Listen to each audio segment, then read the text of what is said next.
प्रमुख श्री हर्षित भाई पटेल,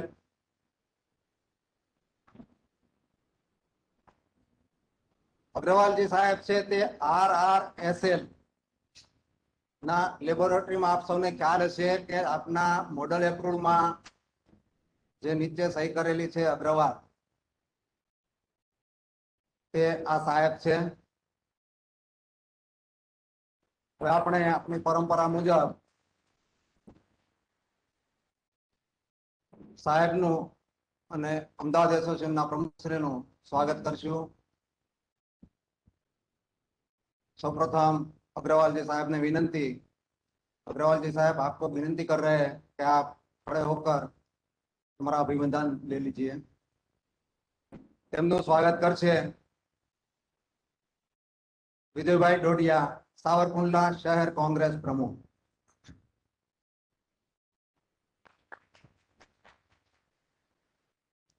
ત્યારબાદ અમદાવાદ એસોસિએશનના પ્રમુખ શ્રી હર્ષદભાઈ પટેલ, તેમનું સ્વાગત કરશે જયંતિભાઈ મકવાણા.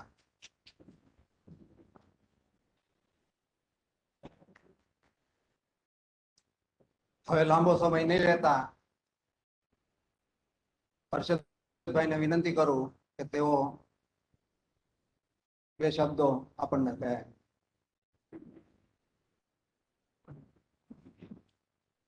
સૌને નમસ્તે. મિત્રો, આપણે બધાનું સદભાગ્ય છે કે આજે RRSL ના ડેપ્યુટી ડાયરેક્ટર આશુતોષ અગ્રવાલ સાહેબ આપણી વચ્ચે અહીંયા ઉપસ્થિત થયા છે. અને હું જ્યાંથી આ ઇન્ડસ્ટ્રીઝમાં છું ત્યારથી પહેલી વાર હું જોઈ રહ્યો છું કે RRSL આપણા આંગણે આવ્યું હોય. એટલે આપણે બધા તાલીઓથી સાહેબને વધાવીએ કે આ પ્રકારની પ્રક્રિયા આખી શરૂ કરી. આપણે અત્યાર સુધી આપણે મોડલ એપ્રુવલ લેવું હોય તો આપણે RRSL માં જતા હતા, દિલ્હી આપણે ઓફિસે જવું પડે. પણ પહેલી વાર એવું બન્યું છે કે RRSL એ આપણે આગળ આવ્યા છે અને સાવરકુંડલા સુધી એ આવ્યા છે. એટલે આપણે સાહેબનો આભાર માનીએ છીએ. આપણે સાહેબનું ખૂબ માર્ગદર્શન લેવાનું છે, એટલે તમારી વચ્ચે હું ખૂબ સમય નહીં લઉં. પણ આ કાર્યક્રમ સાહેબ જ્યારથી અમદાવાદનો ચાર્જ લીધો છે ત્યારથી ઓછામાં ઓછા 5 થી 6 કાર્યક્રમો આ પ્રકારના થઈ ગયા છે. ઓનલાઈન પણ ખૂબ કાર્યક્રમો થાય છે, એની લિંક પણ આપણા ગ્રુપમાં આવતી હોય છે. અને હવે પછી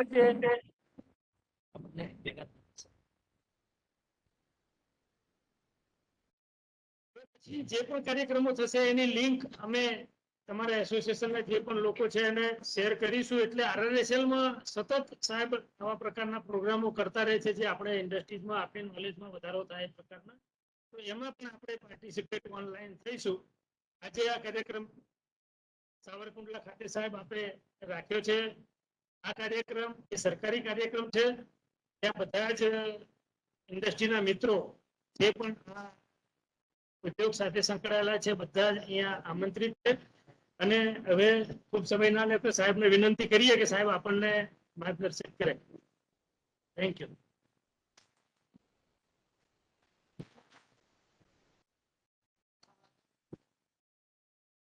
Thank you very much, sir.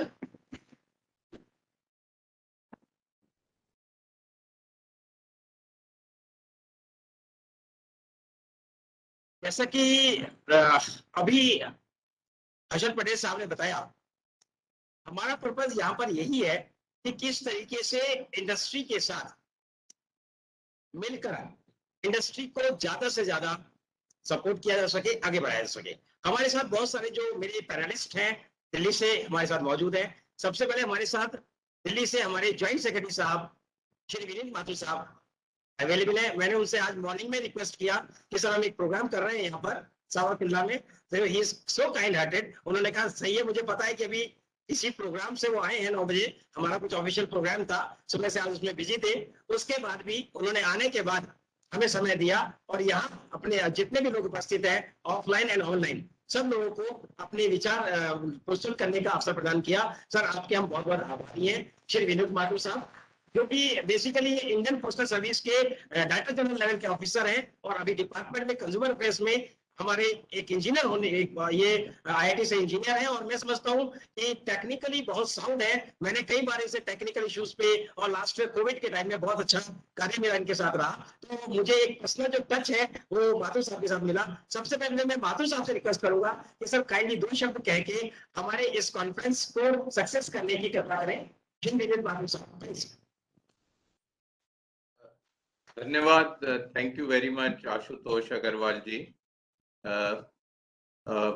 आज उपस्थित सभी साथी इस regional reference standards laboratory Ahmedabad द्वारा आयोजित कार्यक्रम में मैं आप सभी का अभिनंदन करता हूं। मेरे मंत्रालय में साथी बद्री प्रसाद दीक्षित जी जो कि डायरेक्टर लीगल मेट्रोलॉजी हैं, और सभी साथी जो अहमदाबाद, गुजरात या देश में जुड़े हैं। जैसा कि आशुतोष जी ने बताया कि लीगल मेट्रोलॉजी एक हमारा अहम विषय है और इसकी उपयोगिता दिनचर्या में और सभी प्रकार के कार्यों में आम जनता को, कंज्यूमर को और इंडस्ट्री को बहुत ही उपयोगी साबित होती है।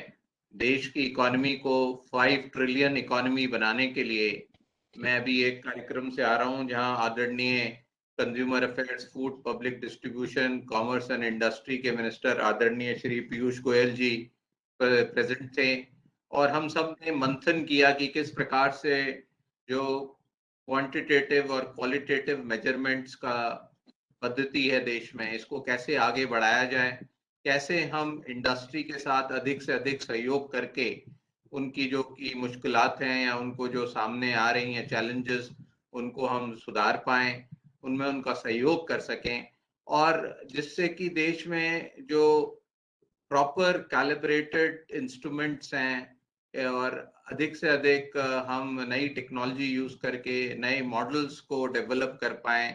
साथ ही इसका आयाम जो दूर दूर तक हर गांव और शहर में इसकी आवश्यकता है, उनको सही कैलिब्रेटेड वेट्स एंड मेजर्स लोगों को प्राप्त हो सकें।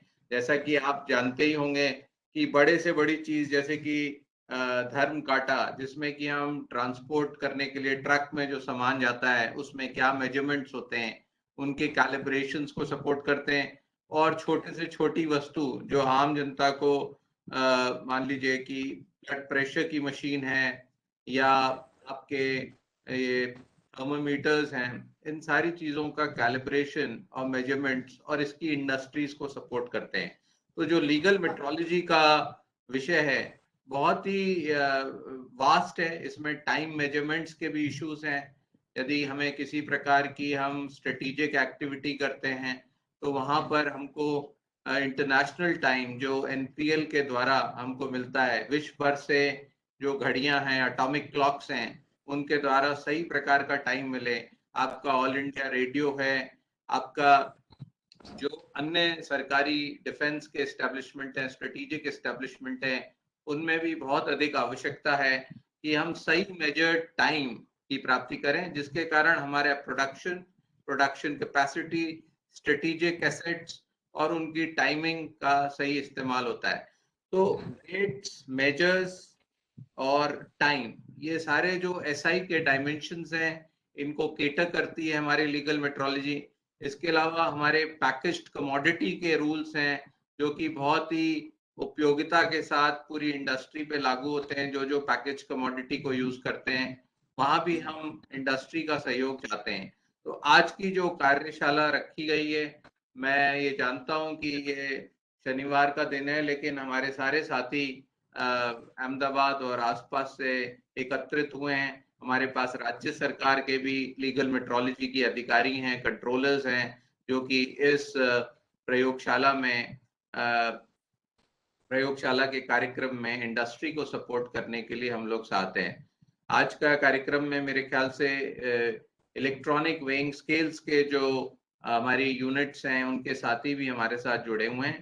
तो मेरा सभी से आग्रह है कि हमारे से जो बेस्ट हो सकता है रीजनल रेफरेंस स्टैंडर्ड लेबोरेटरीज के साथ, जिस प्रकार से हम आपकी सहायता कर सकते हैं कि गांव-गांव तक ये इलेक्ट्रॉनिक वेइंग स्केल्स इत्यादि को पहुंचाया जाए और उनका इस्तेमाल जो है ट्रेडिशनल एनालॉग या पुराने जो वेइंग मेजर्स सिस्टम्स थे उनसे वो ग्रेजुएट कर पाए, अधिक से अधिक दुकान मर्चेंडाइज जो हैं हमारी इलेक्ट्रॉनिक स्केल्स का यूज करें।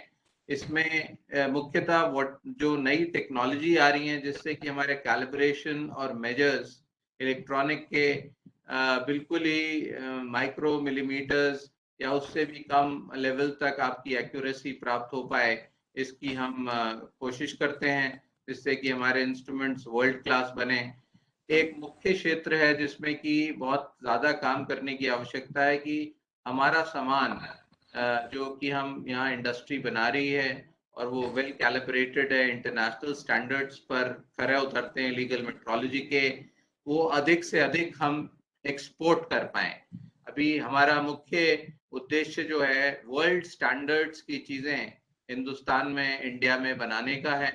आप सभी साथी जो आज यहाँ इंडस्ट्री से हमारे साथ हैं, मेरा आग्रह है कि हम अपने स्टैंडर्ड्स को या प्रोडक्शन के लेवल को, क्वालिटी को हम हार्मोनाइज करें, अर्थात कि उसको वर्ल्ड के जो बेस्ट स्टैंडर्ड हैं उस विषय के, यदि आप इलेक्ट्रॉनिक वेइंग स्केल बना रहे हैं या कोई एनर्जी मीटर्स बना रहे हैं या यूटिलिटी के मीटर्स हैं, उनका कैलिब्रेशन और उनकी जो क्वालिटी है वो वर्ल्ड क्लास हो, जिससे कि हमारे पास बहुत बड़ा नेसेंट मार्केट है, ग्रोइंग एंड इमर्जिंग इकोनॉमीज हैं जहाँ पर हम अपना सामान को एक्सपोर्ट कर पाएंगे और उससे हमारे जो रोजगार है देश में भी बढ़ेगा और विश्व में हमारी प्रोडक्ट्स की जो आवश्यकता है और स्टैंडिंग है वो बढ़ेगी।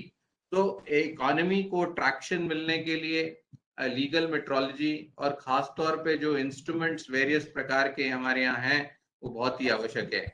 और जैसा कि आप जानते ही हैं कि ह्यूमन हेल्थ और उनको भी हमारे जो लीगल मेट्रोलॉजी के इंस्ट्रूमेंट्स हैं या आप लोग जो मशीनरी बनाते हैं वो मेजरिंग इंस्ट्रूमेंट्स बनाते हैं वो बहुत ही उपयोगी होती हैं। यदि थोड़ा बहुत भी गलत मेजरमेंट होगा, चाहे ब्लड प्रेशर का हो या डायबिटीज के मीटर का हो, वो आम जन की, जनता की या उनकी मेडिसिन को बहुत रूप से इफेक्ट करता है।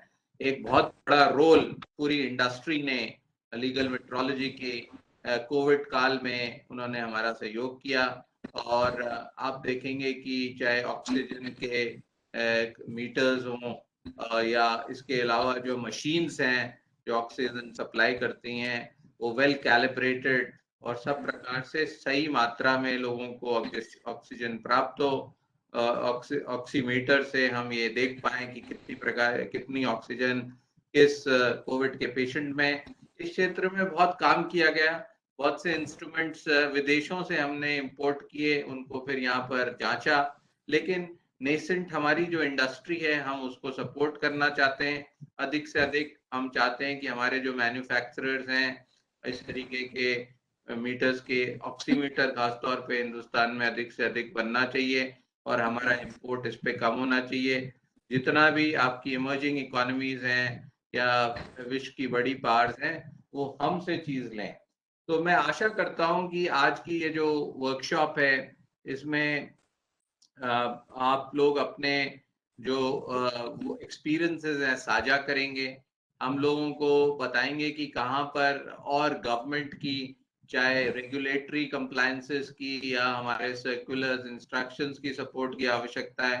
हमारी रीजनल रेफरेंस लेबोरेटरीज हमने खड़ी कर रखी हैं जो कि एक वाया मीडिया है between the state governments and industry and the central government. वो इस पे बहुत अच्छा कारगर काम कर रहे हैं। मैं आशा करता हूं कि इस प्रकार की वर्कशॉप्स हमारी इंडस्ट्री के लिए और हमारे जनरल पब्लिक के लिए, उनके अंडरस्टैंडिंग के लिए कि ये कितना इम्पोर्टेंट है, चाहे आप कपड़ा खरीदने जाएं, चाहे आप चीनी राशन खरीदने जाएं, चाहे आप बड़ा एटॉमिक क्लॉक से लिंक्ड है हमारा समय का काम है, चाहे हमारी हेल्थ की इंडस्ट्री से संबंधित है, हर क्षेत्र में लीगल मेट्रोलॉजी का बहुत बड़ा योगदान है। मैं आशा करता हूं कि हमारे जो साथी जुड़े हैं मेरे ये बात को, जो कि आदरणीय प्रधानमंत्री जी और आदरणीय मंत्री जी का है, कि हमारी एक्सपोर्ट केपेबल हमारी मशीनरी बने, हमारे लीगल मेट्रोलॉजी के स्टैंडर्ड्स वर्ल्ड से हार्मोनाइज्ड हों। तो दो बाजार हैं, एक डोमेस्टिक बहुत बड़ा बाजार है क्योंकि 40 करोड़ का ये देश हो रहा है और इसके अलावा विश्व में लगभग 7 बिलियन की पॉपुलेशन है। वो सब आपके जो सही मेजरिंग इंस्ट्रूमेंट्स हैं उनका उपयोग करते हैं। मैं आशा करता हूं कि हमारे को जो भी आप इस मंथन से सुझाव मिलेंगे, हमारे साथी जो हैं उन पर विचार करेंगे। हमारे डायरेक्टर लीगल मेट्रोलॉजी उस पर ध्यान करेंगे, हम उनमें सुधार कर पाएंगे। आशुतोष जी से यही आग्रह है कि RRSL की जो भी इक्विपमेंट है हमारी सहायता है और इस प्रकार के वर्कशॉप्स हैं इनको बढ़ाते रहें। और मैं आशा करता हूं कि आप सभी को अपना जो प्रोडक्शन है और आपकी जो आउटपुट्स हैं वो आने वाले समय में हम दुगना करने की कोशिश करेंगे। इन्हीं शब्दों के साथ मैं बहुत बहुत बधाई देता हूं आज के ऑर्गेनाइजर्स को और आशा करता हूं कि ये अभी जो 2 घंटे का सेशन है जो कि एक शनिवार की इवनिंग को रखा गया है और इसका महत्व और बढ़ जाता है कि हम इसमें से जो उपयोगी सुझाव हैं और मंथन करके जो पॉइंट सामने आते हैं उनको निश्चित आगे लेके जाएं। मेरे सामने मैं सभी का धन्यवाद करता हूं कि आपने ये सेशन अटेंड किया। इन्हीं शब्दों के साथ थैंक यू वेरी मच। बहुत बहुत धन्यवाद सर, आपके काइंड शब्दों के लिए आपका बहुत बहुत धन्यवाद। बिल्कुल ठीक कहा सर आपने, हमारा पर्पस यही है कि ज्यादा से ज्यादा कैसे इंडस्ट्रीज को रीच किया जाए, ज्यादा से ज्यादा कैसे लोगों को मदद किया जाए अपनी इंडस्ट्रीज के साथ, ताकि हम भी इंटरनेशनल लेवल के जो अच्छे इक्विपमेंट्स हैं वो बना सकें, not only for our own country but also for export purpose. And I hope कि हम बहुत जल्दी उसमें सक्सेस होंगे। हमने सर ये प्लान किया है हर सैटरडे हम लोग इस टाइप का प्रोग्राम रखते हैं, इधर RRSL में या बाहर। तो आज लगभग ये अहमदाबाद से हमारे जो पटेल साहब हैं, हर्षद पटेल साहब, उन्होंने रिक्वेस्ट किया था काफी दिनों से कि सावरकुंडला में किया जाए, तो हमने ये प्रोग्राम आज यहाँ पर रखा है जो कि लगभग 300 किलोमीटर है अहमदाबाद से। और आज ये सबसे थोड़ी शाम का टाइम है और कल छुट्टी है तो लोग आराम से सुन भी सकते हैं और बहुत सारे लोग हमारे ऑनलाइन पार्टिसिपेंट्स भी जुड़े हुए हैं इस प्रोग्राम में पूरे इंडिया से। Thank you very much sir for your kind words, we are always obliged. Thank you sir. Sir अब मैं रिक्वेस्ट करूंगा अपने डायरेक्टर साहब से, बिलव्ड डायरेक्टर हमारे दीक्षित साहब, जिन्होंने पिछले 10-11 सालों में, मेरा लगभग उनके साथ 20 सालों का एक्सपीरियंस है काम का, वर्क करने का, तो मैंने देखा पिछले 10-11 सालों में बहुत काम हुआ लीगल मेट्रोलॉजी में। सारे देश में जगह जगह लेबोरेटरीज बनाई गई, जगह जगह इक्विपमेंट्स दिए गए स्टेट गवर्नमेंट्स को, ताकि किस तरीके से लीगल मेट्रोलॉजी को और आगे ले जाया जा सके। और बहुत सारे स्टैंडर्ड्स, इवन जो सबसे इंपॉर्टेंट काम था, हमारे जो पहले standards of weights and measures act हुआ करते थे उसको रिपील करके नया लीगल मेट्रोलॉजी एक्ट लाना और सारे के सारे रूल्स को बना करके 1 साल के अंदर इस एक्ट को इंप्लीमेंट करा देना, एक बहुत बड़ा टारगेट होता है क्योंकि इसमें बहुत सारी कानूनी प्रक्रियाएं हैं। इसके अलावा समय समय पर रूल्स का अमेंडमेंट, ये भी बहुत बड़ा काम है। मैं देखता हूं इसके अलावा जो बहुत बड़ा काम किया है वो है टाइम डिसमिनेशन का, जो कि मैं समझता हूं बहुत जल्दी विद इन ईयर और सो हम इस पोजीशन में होंगे कि भारत का अपना समय होगा और भारत अपने समय के हिसाब से चल रहा होगा। अभी हम सबको पता है कि हम जो GPS है, यूपी जो USA का टाइम है उसको लेकर के चलते हैं, बहुत जल्दी हमारा अपना समय होगा। सर मैं इन्हीं शब्दों के साथ दीक्षित साहब से रिक्वेस्ट करूंगा कि काइंडली 2 शब्द कह के सर प्लीज हमारा मार्गदर्शन करें। दीक्षित साहब प्लीज। आदरणीय माथुर साहब, श्री अग्रवाल जी, पटेल जी और डिप्टी कंट्रोलर पटादिया जी और मेरे सारे भाई बंधु जो इस कार्यशाला में उपस्थित हैं,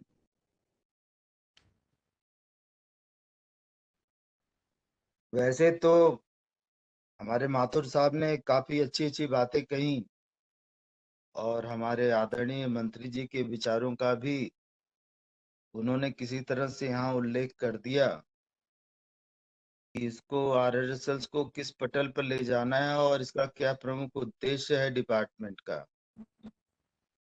उद्देश्य ये है कि अधिक से अधिक वाणिज्य करने में किसी को किसी तरह की कोई परेशानी न हो, जनता की भलाई का कार्य जो है जिस माध्यम से आशुतोष जी करते जा रहे हैं वो अनवरत बना रहे, जो लीगल हर्डल्स हैं वो दूर हों। लीगल हर्डल्स का एक बहुत बड़ा कारण होता है कि लोगों के बीच में जानकारी का अभाव। तो ये वर्कशालाएं जो है लोगों के अंदर जो भी जानकारी का अभाव रहती हैं उनको दूर करती है।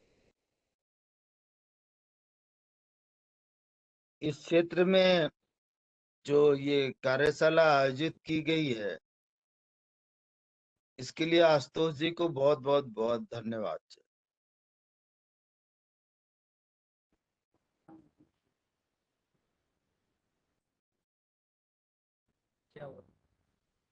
रौनक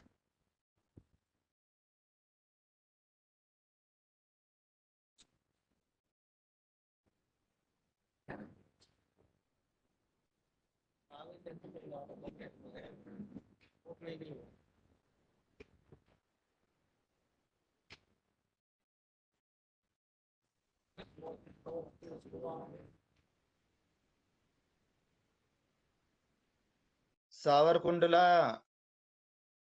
ये थोड़ा डिस्कनेक्शन मेरा हो गया था, लेकिन हम जानते हैं सावरकुंडला के बारे में। सावरकुंडला से हमारे देश में सबसे बड़ी मात्रा में वेट्स और मेजर की सप्लाई होती है। ये आशुतोष जी आपको मालूम होना चाहिए। जो हमारे mechanical weighing and measuring equipments हैं, उनकी सबसे बड़ी सप्लाई हमारे सावरकुंडला से होती है और दूसरे नंबर पर कोयम्बटूर है। तो मोस्टली जो काउंटर मशीन्स हैं, स्केल्स हैं, और उसके बाद जो है ये लोग जो है डिजिटल वेइंग इंस्ट्रूमेंट में भी आगे आने वाले हैं। कृपया मेरी बातों का ध्यान रखा जाए।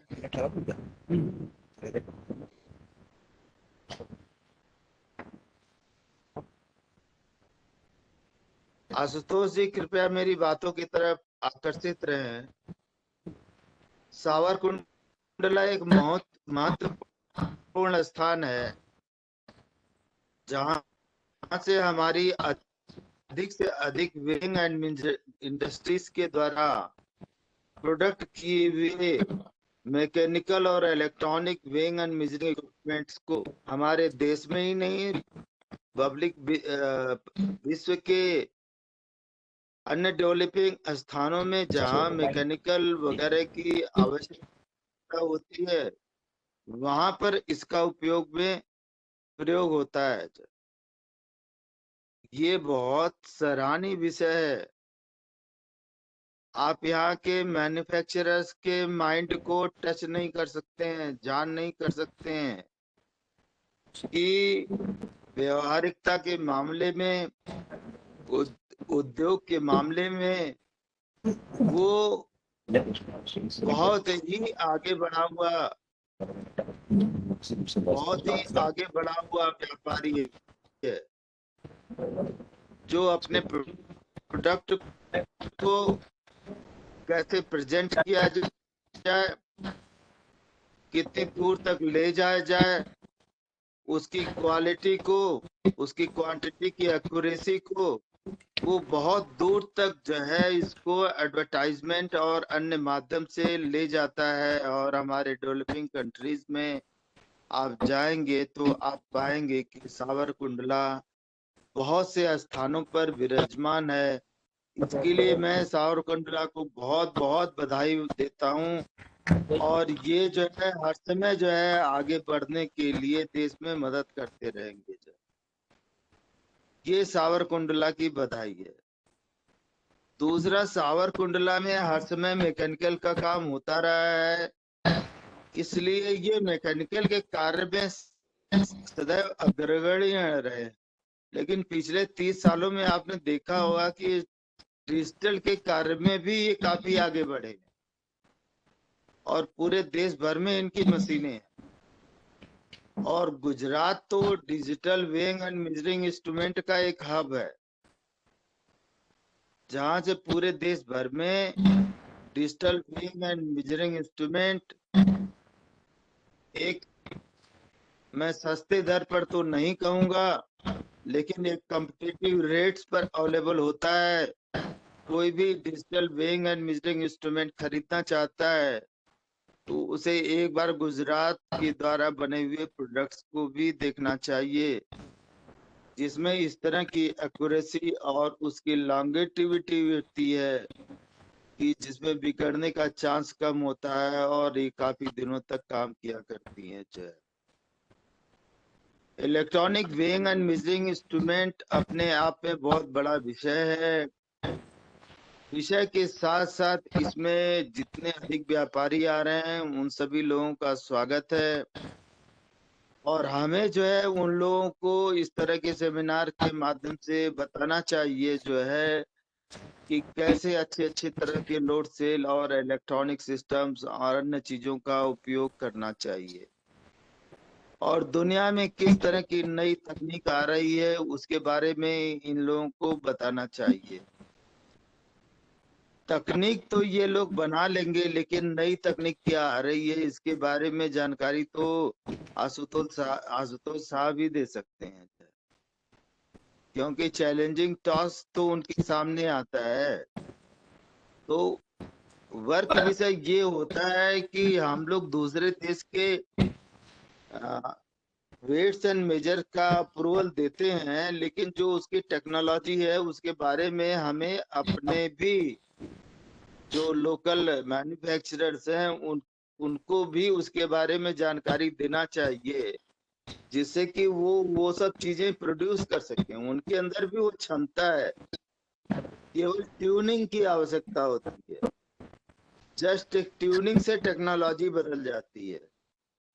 तो जब आप जो है जहां जहां भी चाहे ऑटोमेटिक ड्रामेटिक फिलिंग इंस्ट्रूमेंट हो, नॉन ऑटोमेटिक हो, नॉन ऑटोमेटिक में इलेक्ट्रोमैग्नेटिक ग्रामेट्रिक फिलिंग इंस्ट्रूमेंट हो, मैग्नेटिक प्रिंसिपल बेस्ड टेक्नोलॉजी हो जहां पर लोड सेल काम करता है और 0.001 mg में इसकी एक्यूरेसी होती है, उन सब तरीकों के बारे में भी आरएसएल को इंडस्ट्री के साथ मिलकर अपना एक प्रयोगशाला का हर समय गठन करना चाहिए, और इवन जरूरत पड़े तो एक R&D लैब भी आपको बनानी चाहिए, जिसके माध्यम से इंडस्ट्री को अधिक से अधिक लाभ हो।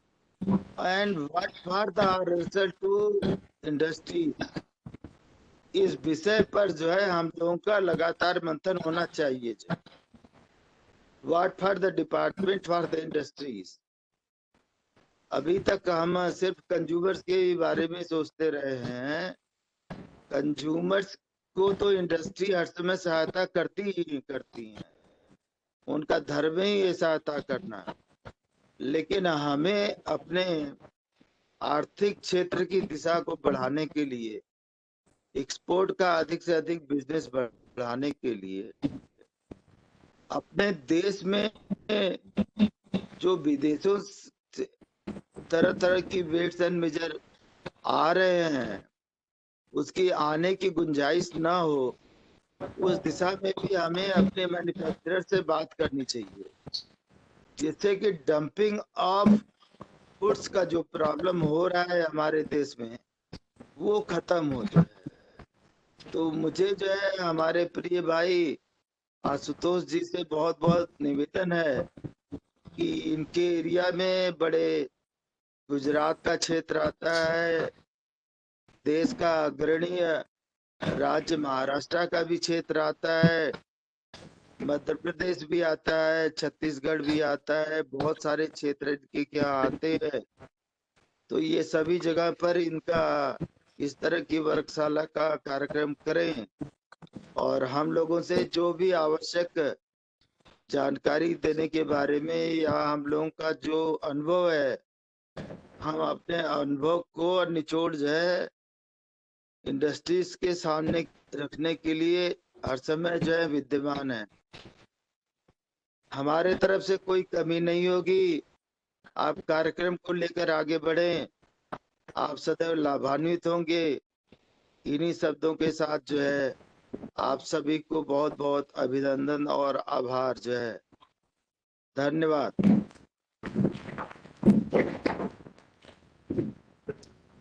Thank you very much, sir, for your kind words. जैसा कि हम सभी को पता है, ऑब्वियसली ये पर्पस तो यही है आपके पास आने का कि जो मैंने ऑब्जर्व किया यहाँ पर गुजरात में आने के बाद कि बहुत जगह पर हमारा बहुत सारे वेइंग और मेजरिंग इंस्ट्रूमेंट्स बन रहे हैं, लेकिन क्या हम उस क्वालिटी का प्रोडक्ट बना पा रहे हैं? एक तो ये इंपॉर्टेंट बात है, और दूसरी ये है कि क्या हमें अभी आज की डेट में जिस तरीके से इंटरनेशनल डेवलपमेंट हो रहे हैं, क्या उस प्रोडक्ट को हम बना पा रहे हैं? जब मैं इंटरनेशनल मार्केट की बात करता हूं तो आज की डेट में इंडिया सारा का सारा सामान इंडिया में अवेलेबल है। कोई भी एक अच्छी क्वालिटी की weighing machine, measuring machine, flowmeter, dispensing unit, all equipments are available of any of the best quality in the world. तो हमें करना क्या है? क्या हम उस टाइप की क्वालिटी के इक्विपमेंट बना सकते हैं? मुझे याद है आज से 4-5 साल पहले तक जब हम बात करते थे क्लास 1 मशीन बनाने के लिए, तो यहाँ पर हमारे पास लोग लोड सेल लेके आते थे कि लोड सेल की हम क्लास 1 मशीन बनाएंगे और उसके जो काउंट्स होंगे वो 1 लाख 2 लाख काउंट तक होगा। पॉसिबल नहीं है। धीरे धीरे जब हम लोगों ने उनको समझाया, नहीं आप लोड सेल को छोड़िए, ईएमएफसी इलेक्ट्रोमैग्नेटिक फोर्स कंपनसेशन में आइए, तो मैंने देखा कि आज की डेट में जो इक्विपमेंट है वो जब भी आज क्लास 1 इक्विपमेंट लेके आते हैं गुजरात के अंदर तो वो इलेक्ट्रोमैग्नेटिक फोर्स कंपनसेशन है। मतलब क्या है कि कैसे चेंज होगा, हमें वो माइंड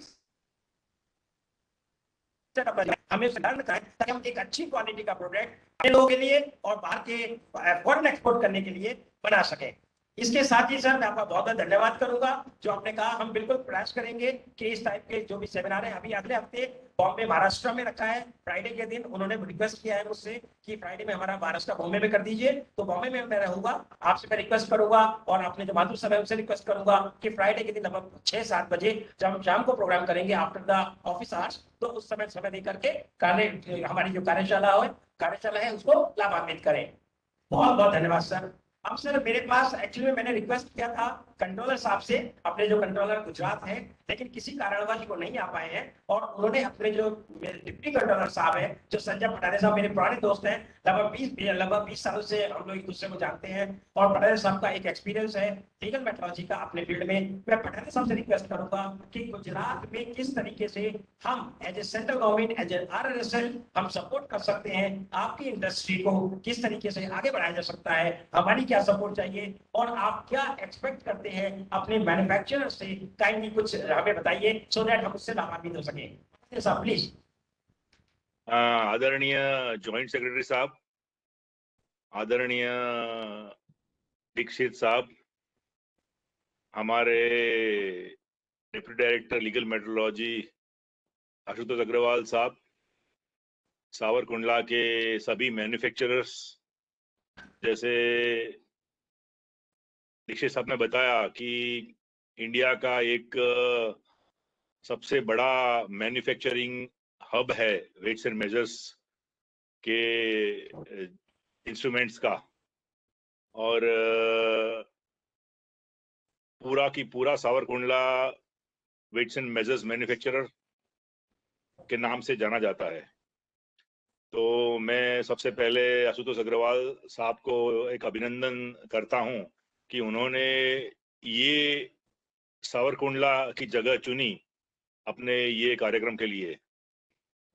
हमारे कंट्रोलर साहब चंद्रेश कोटक साहब वो बजट के कुछ कार्य से व्यस्त है, क्योंकि अभी मंडे और ट्यूसडे आखिरी सेशन है, तो उन्होंने मुझे ये कॉन्फ्रेंस में हिस्सा लेने का कहा है, और उन्होंने ये कार्यक्रम के लिए बहुत सी शुभकामनाएं भी दी है। तो जैसे RRSL अहमदाबाद में जब से अग्रवाल साहब का पोस्टिंग हुआ है तब से एक वाइब्रेंस आ गई है, जैसे वाइब्रेंट RRSL। तो उन्होंने जैसे बताया कि जब से आए तब से उन्होंने 5-6 अच्छे कार्यक्रम किए हैं, और लोगों को RRSL की आइडेंटिटी गुजरात में उसका आइडेंटिफिकेशन किया है, और बहुत सी वीडियो कॉन्फ्रेंसेस, बहुत से लोकल प्रोग्राम्स उन्होंने किए हैं। तो RRSL का एक बहुत ही बड़ा महत्व है।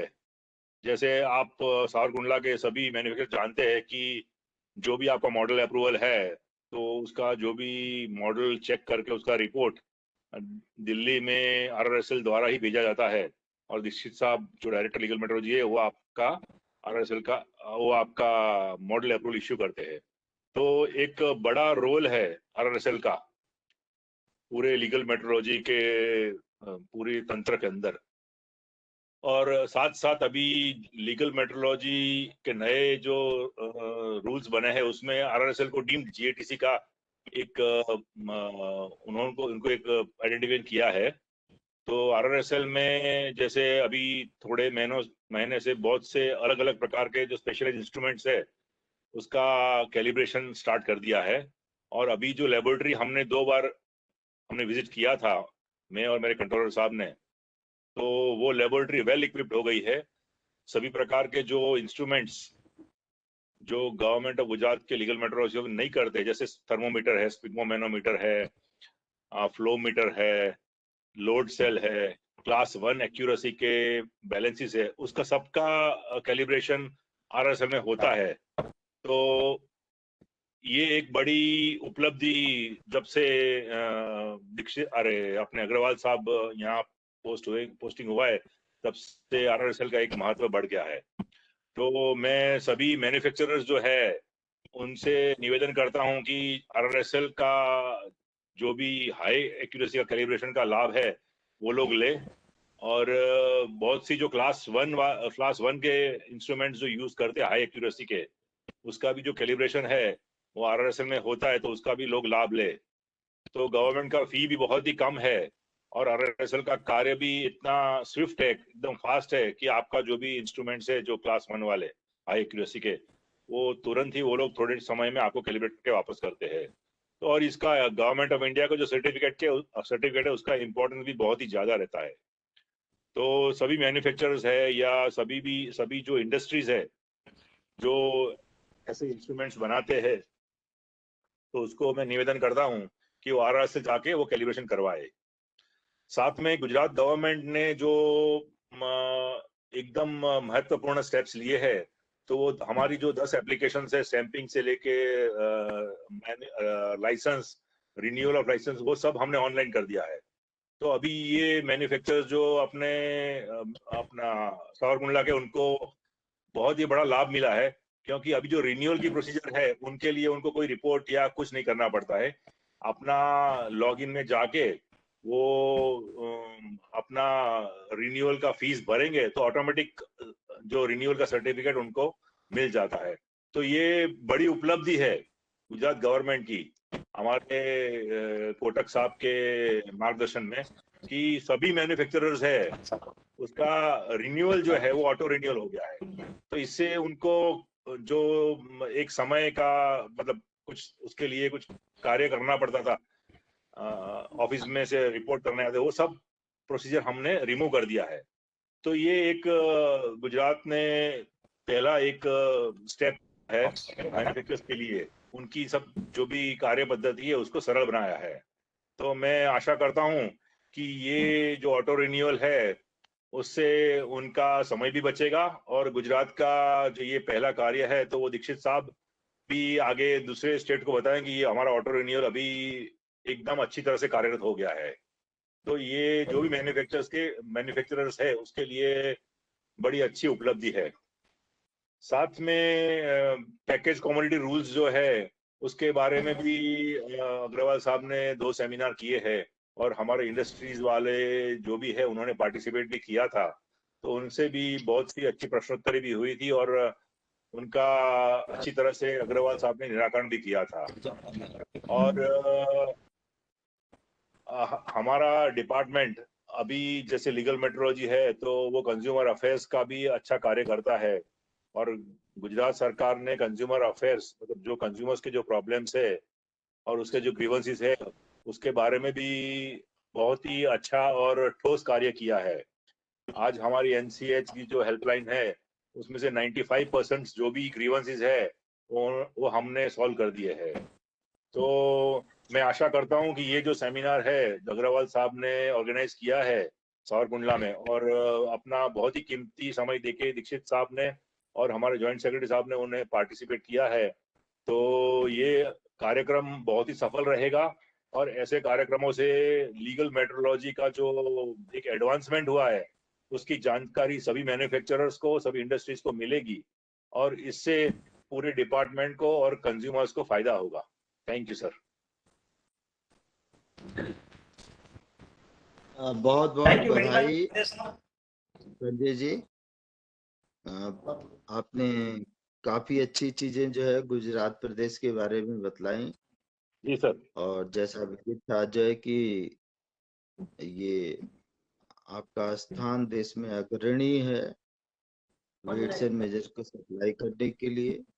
और जी सर। आपने बताया जो कंट्रोलर साहब ने हर 2 साल में ऑटो रिन्यूअल का परमिशन दिया है, जी सर। तो उस दिशा में दूसरे स्टेट भी अपना कार्य कर रहे हैं, जी और सर। हम लोग भी एक ऑल इंडिया पोर्टल बनाने का कोशिश कर रहे हैं, जिससे कि हम सभी लोग एक दूसरे के साथ जुड़े, और जी जो सर। भी अच्छी जानकारियां हैं सभी लोग एक दूसरे से कनेक्ट करें, और उसके एडवांटेज को अ, अपने अनुसार जो है लावे जो है, क्योंकि एक्ट तो एक ही है, वेट एक ही है, मेजरमेंट का तरीका भी एक है, उसकी एक्यूरेसी भी उतनी ही है।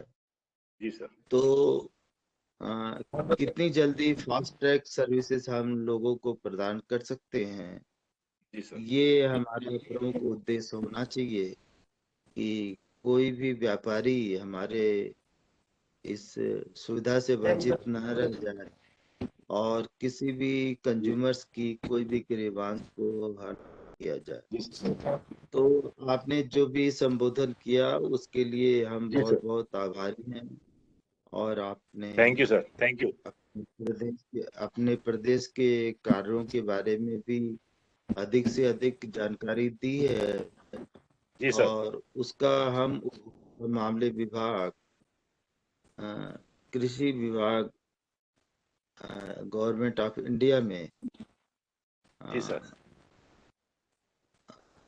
संज्ञान लेते हैं, जी। और जब जब भी जरूरत होगी उसको दूसरे डिपार्टमेंट को भी बताने का कष्ट करेंगे। बहुत बहुत जी सर। धन्यवाद बातें बतलाई। जी सर। और थैंक यू अब sir. Ashutosh thank you ji sir. Thank you. से निवेदन है कि अपने कार्यक्रम का संचालन करें।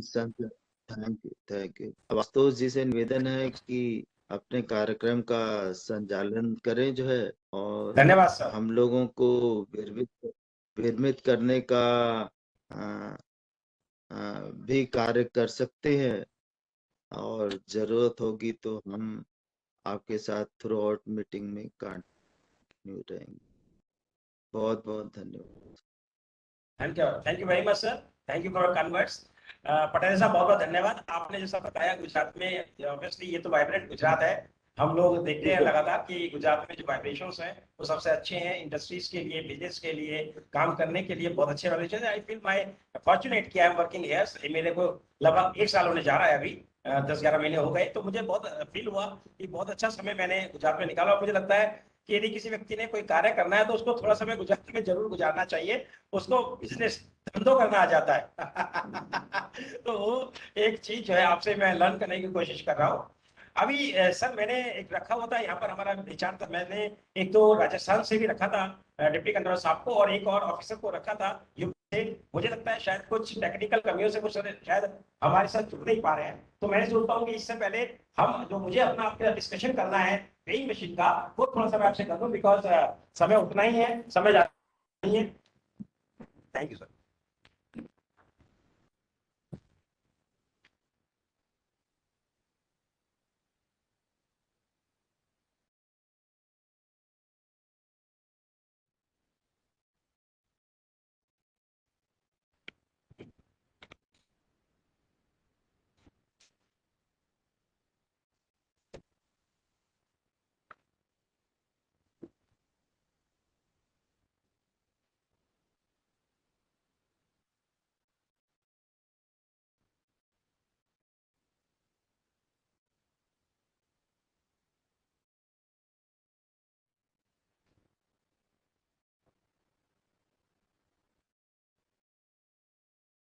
आशुतोष, आपका मटेरियल शेयर नहीं हो गया।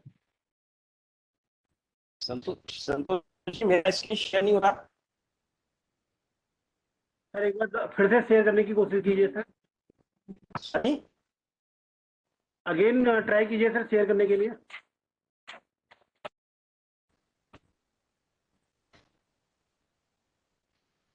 जैसे मैं शेयर करके जाता हूँ मेरा दीक्षित आ जाता है ये।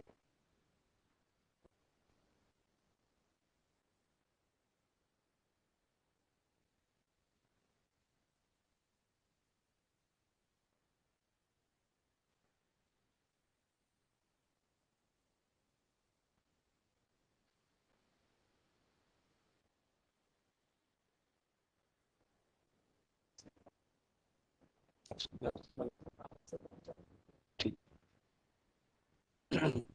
एनीवे कोई बात नहीं, चल रहा है, कोई बात नहीं। तो हमारा आज का पर्पस है आपके साथ डिस्कस करने का। मुझे लगता है तो स्क्रीन पे यहाँ पर नजर आ रहा है में। वेरी गुड, स्क्रीन में नजर आ रहा है, लेकिन तो ये ट्रांसमिट होना चाहिए, शायद वो प्रेजेंटेशन ट्रांसमिट नहीं होगा। एनीवे मेरा पर्पस आप लोगों के पास आने का था, तो जो ऑनलाइन है उनको शायद वो दिखाई दे नहीं दिखाई देगा, वो इतना इंपॉर्टेंट नहीं है, लेकिन जितने लोग यहाँ पर बैठे हुए हैं उनको समझ में आना चाहिए कि आपसे मैं क्या बात करना चाहता हूँ।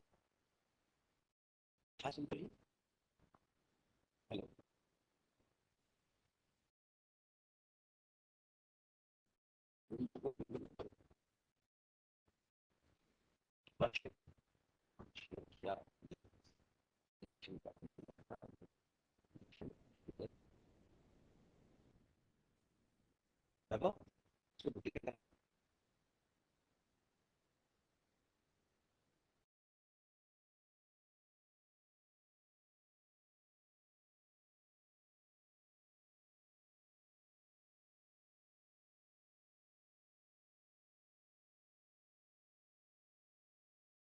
आशुतोष, आप प्रेजेंट करना शुरू करें, लोकली तो सबको दिख ही रहा है।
Yes.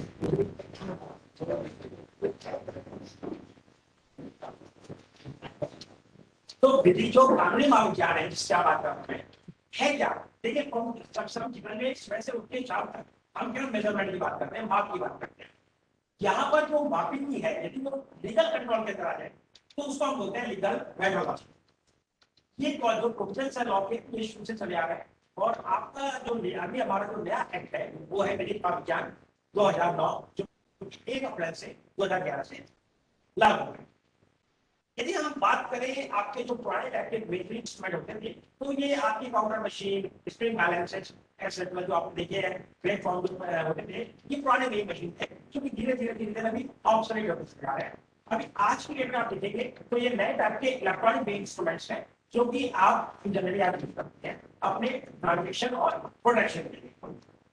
देखिए जो ये इंडिया में हम लॉ यूज करते हैं या जो भी कुछ कराते हैं, लीगल मेट्रोलॉजी एक्ट है या इसके अंदर जनरल रूल्स है, ये सारे के सारे हमने मोस्ट ऑफ द रूल्स हमने ओएमएल रिकमेंडेशंस की। जो डायरेक्टर लीगल मेट्रोलॉजी है वो इस देश में director legal metrology CIL member है और इस देश को रिप्रेजेंट करते हैं international organisation of legal metrology OIM के अंदर। हमारे पास हम इंडिया ओआईएम मेंबर है, हम सारे के सारे जो रिकमेंडेशंस हैं उनके वहां से लेते हैं और उनको अपनी कंट्री के अकॉर्डिंग जहां पर मॉडिफाई करने की जरूरत होती है उसको मॉडिफाई करते हैं और मॉडिफाई करके रूल बनाते हैं। यदि हम R76 जो कि वेइंग इंस्ट्रूमेंट के लिए जो आप यूज करते हैं काटा जिसको आप बोलते हैं उस काटे की बात करें तो उसके सारे के सारे रिकमेंडेशंस हमने R76 से किए हैं जो कि ओआईएम का रिकमेंडेशन नंबर 76 है। इसके 2 पार्ट है। पार्ट 1 बात करता है कि इन जनरल बात मैं आपसे कह रहा हूँ जो टर्मिनोलॉजी है वो इस पार्ट 1 में आती है, कितनी एक्यूरेसी होगी, कितनी मैक्सिमम कैपेसिटी होगी, कितनी मिनिमम कैपेसिटी होगी, ये हमारा इसके सेकंड क्लॉज में आता है जो आपका टर्मिनोलॉजी R761 है। इसके अलावा टेक्निकल रिक्वायरमेंट्स इसकी जैसे आप कितने हम लोग जीरो सेट करते हैं चाहे वो पेट्रोल पंप है या वेइंग मशीन है या टेयर करते हैं वो इसके अंदर आता है। इसके अलावा एडमिनिस्ट्रेटिव रिक्वायरमेंट्स है कि कहाँ मार्किंग होगा, किस तरीके से मार्किंग होगा वो सब आता है। मेट्रोलॉजिकल कंट्रोल है कि कैसे इनिशियल वेरिफिकेशन होगा और सब्सिक्वेंट वेरिफिकेशन हम लोग कराते हैं।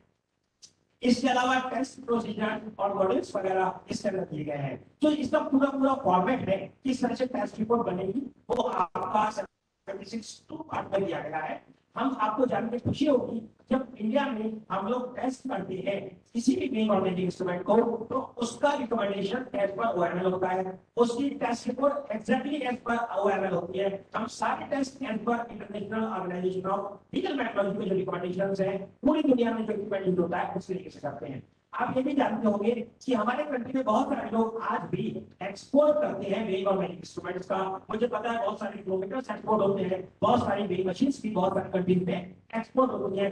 पर्पस यही है कि किस तरीके से उस क्वालिटी का प्रोडक्ट हम बना सकें एट द लोएस्ट कॉस्ट जिससे हमारे इंस्ट्रूमेंट्स को भी बाहर जगह दे सके, लोग हमारे इंस्ट्रूमेंट्स को भी ज्यादा से ज्यादा यूज कर सके। और ये बहुत अच्छा समय था जो कोविड का था, जो कि मुझे लोगों ने बताया कि कोविड के टाइम पर कुछ कंट्रीज ने जैसे चाइना ने तो केवल सारा प्रोडक्शन कर डाला और जैसे जरूरत पड़ी तो पूरी दुनिया को बाहर सप्लाई कर रहा है।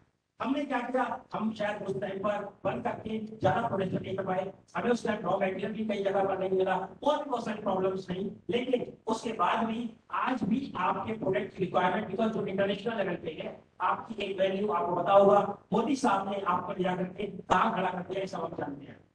तो उस समय को आज के समय को हमें यूज करना है और ज्यादा से ज्यादा अपने आप को टेक्नोलॉजिकली तैयार करना है। यदि हम वेइंग इक्विपमेंट की बात करें कि मेरा पर्पज आज आपको वेइंग इक्विपमेंट डिस्कस करना है आपसे कि कहाँ कमी है और कैसे इसको दूर करना है। टेक्नोलॉजी की मैं डिस्कस करना चाह रहा हूँ आपसे।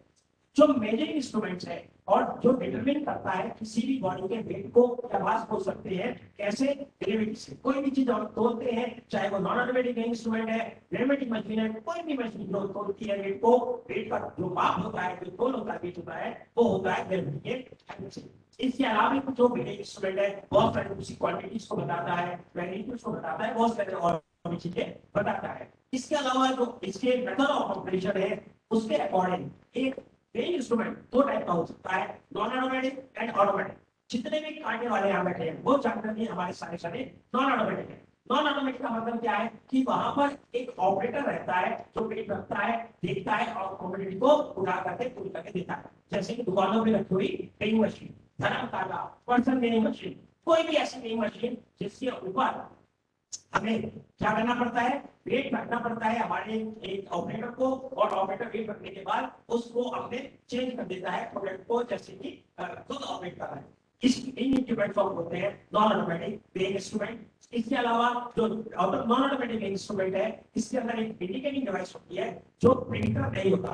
Printer is not an indicating device. एक इंडिकेटिंग डिवाइस एक नॉन ऑटोमेटिक इंस्ट्रूमेंट में कंपल्सरी होना जरूरी है। एक इसके अलावा जब हम बात करते हैं नॉन ऑटोमेटिक इंस्ट्रूमेंट की, तो हमारे पास ऑटोमेटिक इंस्ट्रूमेंट की, ऑटोमेटिक इंस्ट्रूमेंट में क्या होता है, आप एक प्री डिटरमाइंड क्वांटिटी को फिक्स कर देते हैं, पैकेट निकलता रहता है, अपना पैक होता रहता है और चलता रहता है। जैसे कि gravimetric filling instrument, batch pair, batch controller, बहुत सारे चेक पेयर, ये सारे के सारे ऑटोमेटिक है। अभी आपने इन इंस्ट्रूमेंट्स को बनाने की तरफ जाना है। वेइंग इन मोशन,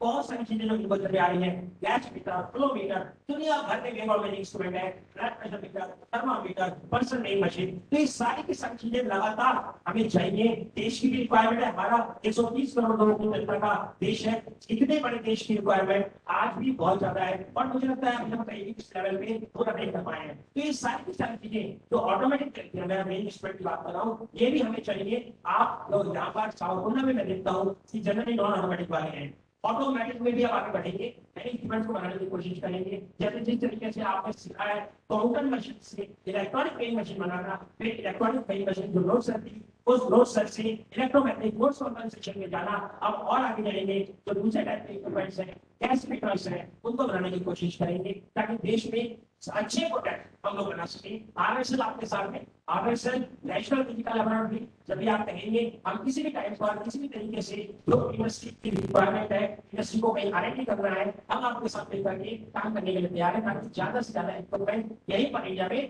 डेवलप किया जा सके। यदि हम बात करें एक वेइंग इंस्ट्रूमेंट की, इसमें क्या क्या होता है, क्योंकि दो तीन चीजें हैं।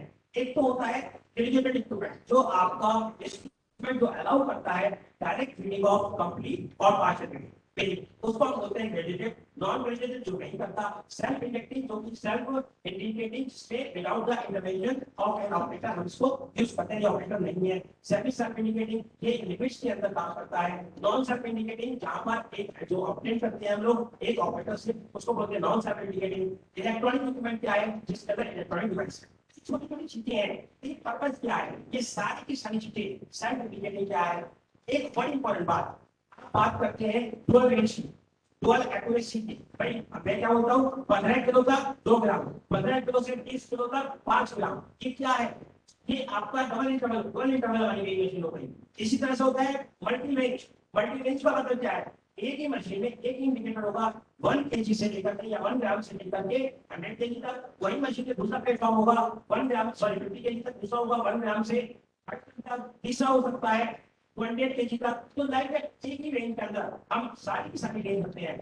इंटरवल में क्या करते हैं, 2 पार्ट्स में डिवाइड कर देते हैं। मल्टी रेंज में हर प्लेटफॉर्म पूरी रेंज को कवर करता है, तो उसकी फीस भी डबल होती है।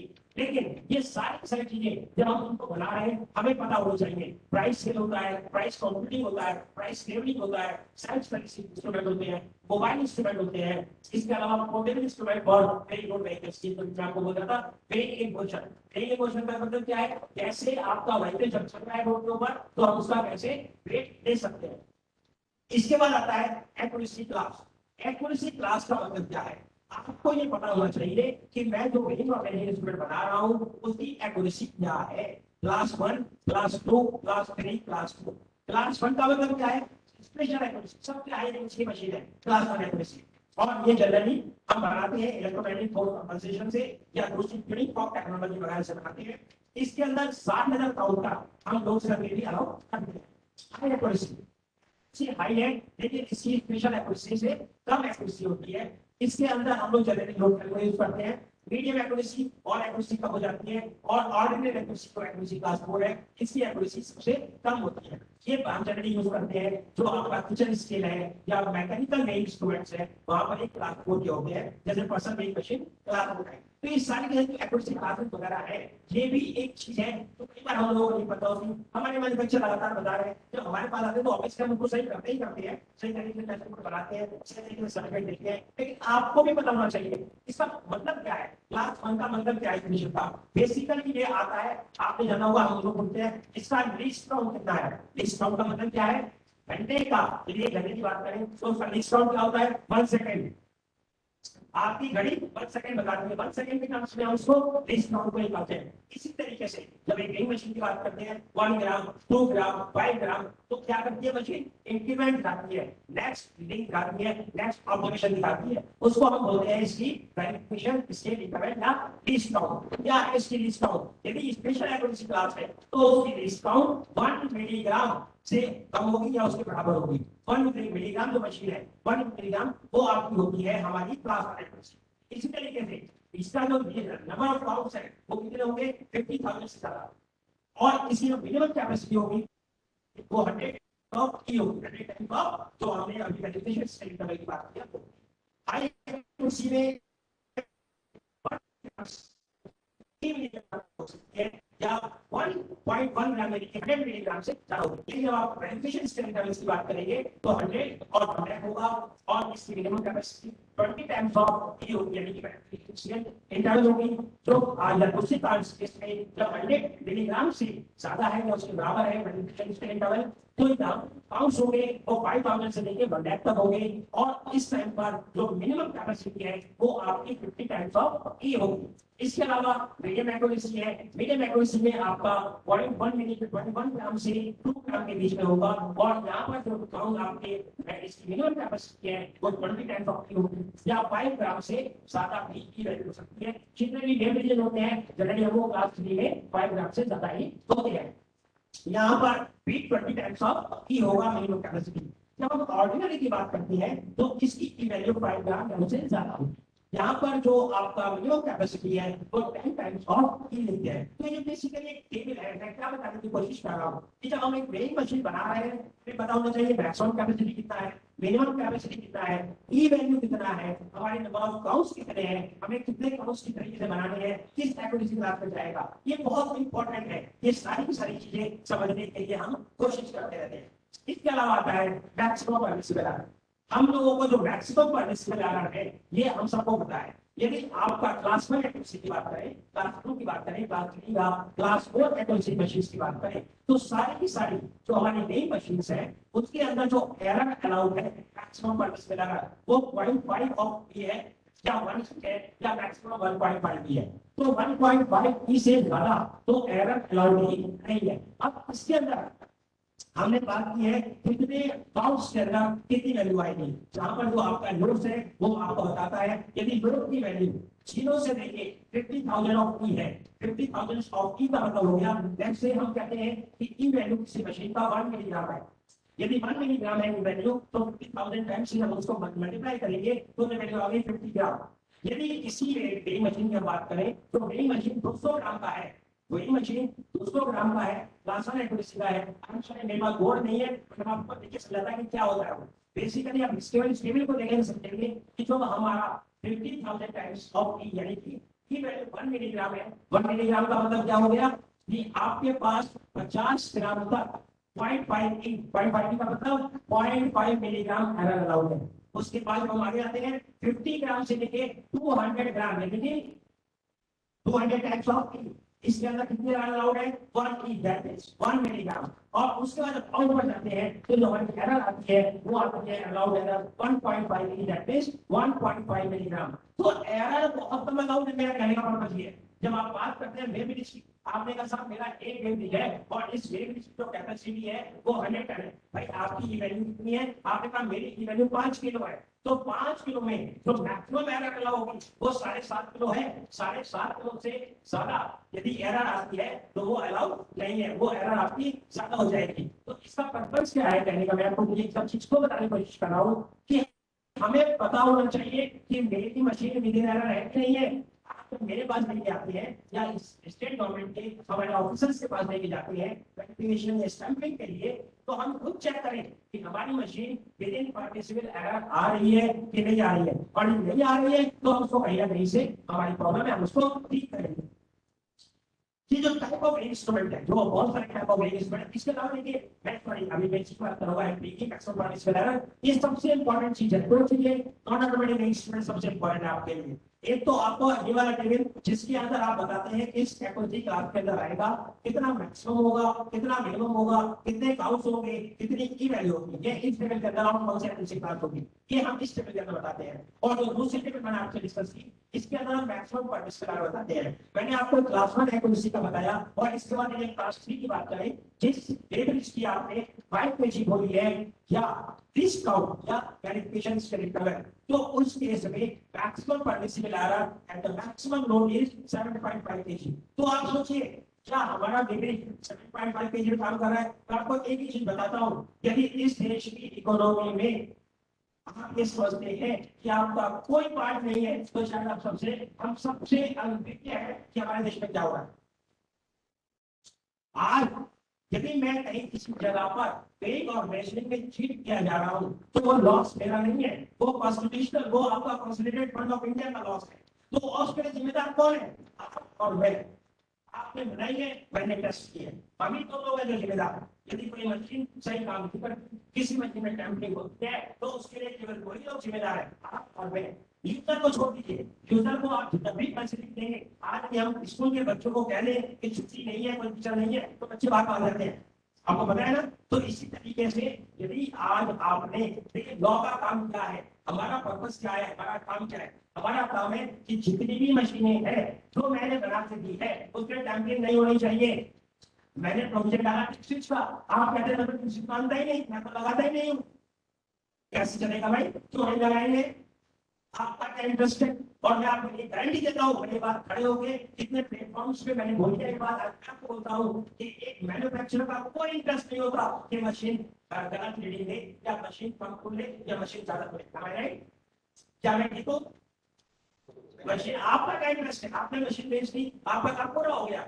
मशीन में टैंपरिंग करता है नहीं करता है, आप लिस्ट बॉलर है, आप चाहेंगे भी नहीं कि आप मशीन में, आपकी मशीन में टैंपरिंग हो, क्योंकि जब आपकी मशीन में टैंपरिंग होगी तो कहीं ना कहीं फिंगर साफ होकर दिखते हैं। और मैन्युफैक्चरर, मैंने पेट्रोल पंप को पता नहीं कितनी जगह के साथ और कितनी जगह क्या मैंने देखा कि उस बेचारे की कहीं कोई प्रॉब्लम नहीं होगी और हम उसको भी नोटिस देते हैं सबके साथ कि आपकी मशीन टैंपरिंग क्यों नहीं, आपकी मशीन पे टैंपरिंग होने का प्रोविजन क्यों नहीं था।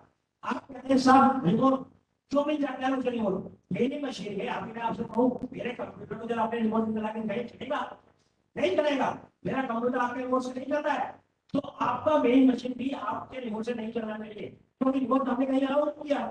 हमने आज तक किसी भी वेइंग मशीन में हमने रिमोट अलाउ नहीं किया है। मैं आपको ये बहुत जिम्मेदारी से बात बताना चाहता हूँ, आप इस रिमोट के फंक्शन को कर दीजिए, कोई जरूरत नहीं है रिमोट को देने की, क्योंकि रिमोट देते आप है उसकी फैसिलिटी के लिए, और आपको पता है कि कई बार वो फैसिलिटी हमारे को ओवरकम कर जाती है और हमारे लिए दूसरे टाइप की प्रॉब्लम करती है। मेरी रिक्वेस्ट है मैन्युफैक्चरर आप और हम देखिए, आज लीगल मेट्रोलॉजी से जितने भी लोग ऑनलाइन है या ऑफलाइन है, सामने जितने भी 100,000 लोग बैठे हुए हैं, मेरा कहना यही है कि हमारा पर्पस क्या है, आप भी नहीं चाहेंगे कि आपकी मशीन टैंपरिंग हो, आपको कोई फायदा होने वाला नहीं है उससे, लेकिन एट द सेम टाइम ये आपकी जिम्मेदारी भी है कि जब आप मशीन बनाते हैं तो उसके अंदर टैंपरिंग का प्रोविजन नहीं होना चाहिए। आप उसके अंदर जंपर लगाइए, टेप स्विच लगाइए, बिना सीट तोड़े कैलिब्रेशन नहीं होना चाहिए, बात खत्म हो गई, आपकी जिम्मेदारी पूरी हो गई। मैं डिवीजन में एक बड़ी प्रॉब्लम है, हम साहब कहते देखिए आप सबको और मुझे, हम सब लोग जो इस प्लेटफॉर्म पे बैठे हैं सारे के सारे वेइंग और मेजरिंग के लोग हैं, और जो बाकी ऑनलाइन पढ़े हैं वो भी सारे वेइंग और मेजरिंग के लोग हैं। हम लोगों को सब लोग सोच के निश्चित किया क्यों देखते हैं कि भाई इनकी वेइंग मशीन में तो कम आता ही आता है। मैं बहुत सारे ऑफिसर्स को जानता हूँ जो बोलते हैं साहब जब भी हम कभी डील करने जाते हैं ना तो आपकी वेइंग मशीन का केस सबसे पहले बनाते हैं, हमें पता है इसमें तो प्रॉब्लम होगी, और आपका केस भी क्रिमिनल केस होता है, तो हमारी बात चले ना चले आपका केस चलता ही करता है, और फिर सब लोग इस चीज को एक तरह से मालूम करते हैं। तो ऐसा क्यों है? जो मेरी मशीन ठीक तरह से मैन्युफैक्चर होती, जो मैं अपनी मशीन एप्लीकेशन पे भेजता हूँ, जो मेरी मशीन में टैम्परिंग का प्रोविजन है, हम लोग सभी मशीन आती है कहते हैं डिक्सिस लगाइए उस टाइम लगा के दिखाते हैं, और कुछ लोग कहते हैं नहीं साहब मैंने लगा दिया है, मेरा चल नहीं रहा है, बहुत सारी चीजें होती है। लेकिन क्या आप एक्सपेक्ट करते हैं पूरे देश में 4 या 5 हजार ऑफिसर्स होंगे पूरे इंडिया में जो इंटरनेशनल काम करते हैं, सब स्टेट को सेंटर को सब पे लगाते हैं। सेंटर में तो हम लोग 40 लोग ही है पूरे इंडिया में, तो सारी आरएसएस से या दिल्ली में सब जगह बैठ के काम देखते हैं, सब काम को करते हैं। तो आप ये बताइए आप कैसे एक्सपेक्ट कर सकते हैं कि आपकी लाखों मशीनें जो रोज मैनिपुलेशन हो रही है वो 100% ठीक होगी, 100% को देखा जाएगा। मेरी आपसे रिक्वेस्ट है कि आप इसकी जिम्मेदारी अपने कंधों में, आप कहें कि मैं रिपेयरिंग करता हूँ 100% सही रिपेयरिंग हो, मेरा कैलकुलेशन 100% ठीक होगा, मेरा वेरिफिकेशन 100% ठीक होगा, और मेरे बाद वेरिफिकेशन के बाद टेस्टिंग के बाद इसमें टैम्परिंग नहीं हो सकती। तो पर्पस यही होना चाहिए, मैं जानना समझता हूँ। यदि आपको मेरी किसी भी बात से आप एग्री नहीं करते तो काइंडली मुझे बताइए। और एक और चीज है, आपकी कैसे हेल्प कर सकते हैं एक प्रॉपर्ली वो बताइए। आप कहते हैं साहब मुझे जल्दी समझ में नहीं आ रही, हमारे पास आइए हम बताएंगे कैसे करना है, मेरे से नहीं लग रहा है हमारे पास आइए हम बताएंगे कैसे करना है, तो नहीं होगा। सेकेंडली सॉफ्टवेयर बात जो आपका चेकसम है उसको बहुत अच्छी तरीके से देखिए। मैं क्या कर रहा हूँ, जितनी भी रिपोर्टें मैं भेज रहा हूँ उस समय चेकसम सॉफ्टवेयर में लिख रहा हूँ, सॉफ्टवेयर वर्जन एंड चेकसम, ताकि सॉफ्टवेयर वर्जन को अपडेट ना कर सके, चेंज ना कर सके और किसी भी तरीके से मशीन की टेम्परेचर को रोक कर सके। जब हम मेमोरी सेव करते हैं तो मेमोरी में जो प्रिंटर है वो उसकी डिस्प्ले डिवाइस चाहिए है, मेमोरी का जो इंडिकेटर है जो डिस्प्ले है वही चाहिए। मैं उसके आगे नहीं देखता कंप्यूटर मुझे नहीं देखना है, मेरा कंप्यूटर कोई लेना देना नहीं है। लेकिन मैं तो कहता हूँ हम किसी भी कंप्यूटर के साथ किसी भी मेमोरी के इंडिकेटर को कनेक्ट नहीं करते। मैं तो बोलता हूँ मेरे इंडिकेटर में मेरे डिस्प्ले में किसी भी तरीके से अल्फा न्यूमेरिक कीबोर्ड नहीं रहना चाहिए, only numeric keyboard is allowed. Alpha numeric क्यों चाहिए मुझे उसके लिए, मुझे पासवर्ड देना ही नहीं है वापस ऐसा। अल्फा न्यूमेरिक कीबोर्ड मुझे किसी भी डिस्प्ले में नहीं चाहिए। यदि आपसे कहता है यूजर मुझे ऐसा चाहिए इसको मत दीजिए। ऐसे बहुत सारे मैन्युफैक्चरर्स हैं यहाँ जो कि अपने स्टैंडर्ड को कम करने के लिए तैयार नहीं है, आपको बनाना पड़ेगा। मार्केट खराब हो गया 2000 की मशीन बिकती है, यही मशीन 20,000 की बिकती थी, अब 1000 रुपए आ गई, क्यों? अभी ने स्टार्ट किया, अभी को मार्केट करना है। क्वालिटी का प्रोडक्ट जब बनेगा प्रोडक्ट आपको आपके हिसाब से रेट देगा, यहाँ पर देगा और आज ये सोच के चलिए ये ग्लोबल मार्केट है, आपके प्रोडक्ट को कहीं भी भेजा जा सकता है। तो टेस्ट प्रोडक्ट है जब आप मेरे पास लेकर करेंगे मैं 100% आपको लेकर बना के दूंगा कि इसकी टेस्टिंग ओएमएल रिकमेंडेशन के हिसाब से होती है और इसको फॉरेन कंट्री में यूज किया जा सकता है। आज हम ओएमएल सर्टिफिकेट इशू नहीं कर रहे हैं और यदि हम लोग ओएमएल इशू करने की डायरेक्शन में भी काम कर रहे हैं, हम लोग स्टेशन पे लगे हुए हैं। यदि वेइंग इंस्ट्रूमेंट की बात करें तो वेइंग इंस्ट्रूमेंट में एनालिटिकल और मैथमेटिक्स होते हैं क्लास 1 में, बाउंड्री स्केल और प्राइस स्केलिंग मशीन होती है क्लास 3 में, platform scales for building industry होते हैं क्लास 3 के, ओपन क्लास 3 है, ट्रेनिंग लोड्स के लिए क्लास 3 है, क्लेम वगैरह, और आपके जो इंस्ट्रूमेंट्स हैं मास ट्रेनिंग करने के लिए ट्रांसपोर्ट के लिए वो भी क्लास 3 है। जो रोड एंड ट्रैक ट्रक के लिए क्लास 3 होते हैं, पैलेट और हैंड पैलेट क्लास 3 होते हैं। जो मेडिकल पर्पस के लिए है बैड और चेयर स्टेज इंडिया में अभी ज्यादा यूज नहीं हो रहा है, लेकिन जो मेडिकल के लिए बैड में और चेयर में भी तो कई मशीन करनी चाहिए कि पेशेंट का हम लोग मॉनिटर कर सके कि उसके ऊपर क्या इफेक्ट हो रहा है, कंडीशंस का कॉन्फिडेंस उसका वेट चेंज हो रहा है। लेकिन तो आपको ये इनोवेशन लाना पड़ेगा कि मुझे क्या चाहिए। और मैं समझता हूँ गुजरात तो इनोवेशन के बारे में इनोवेशन के मामले में चाइना से बेटर काम करता है। गुजरात में जितना इनोवेशन है उतना शायद इंडिया में और जगह पर नहीं देखने को मिलता है। और अन्य वेरिएंट्स होते हैं और जो आपके एक्सेल लोड निकालने के लिए होता है वो क्लास बोर्ड का होता है। तो ये सारे जो इक्विपमेंट्स हैं किस क्लास में होंगे और जनरली ये इक्विपमेंट हम लोग यहाँ पर यूज करते हैं, आप लोग मैन्युफैक्चरिंग करते हैं, टेस्टिंग होती है और मार्केट में यूज होते हैं for the transition and the commercial.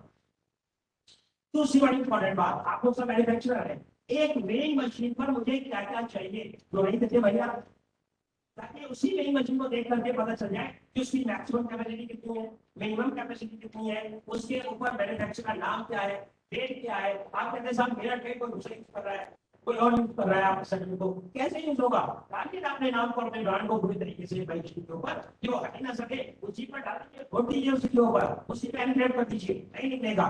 इसके अलावा वेरिफिकेशन से निकल एक्यूरेसी क्लास, वोल्टेज, फ्रीक्वेंसी, और यहाँ पर कुछ कंपलसरी भी है जब आप पेड बैच होते हैं, कितना सब्जेक्टिव है या एडिटिव है, दोनों टाइप के टेस्ट का लिखा जाता है। इसके अलावा इसके इंटरवल कितना है, यानी डी वैल्यू और टेम्परेचर लिमिट भी आप बता सकते हैं।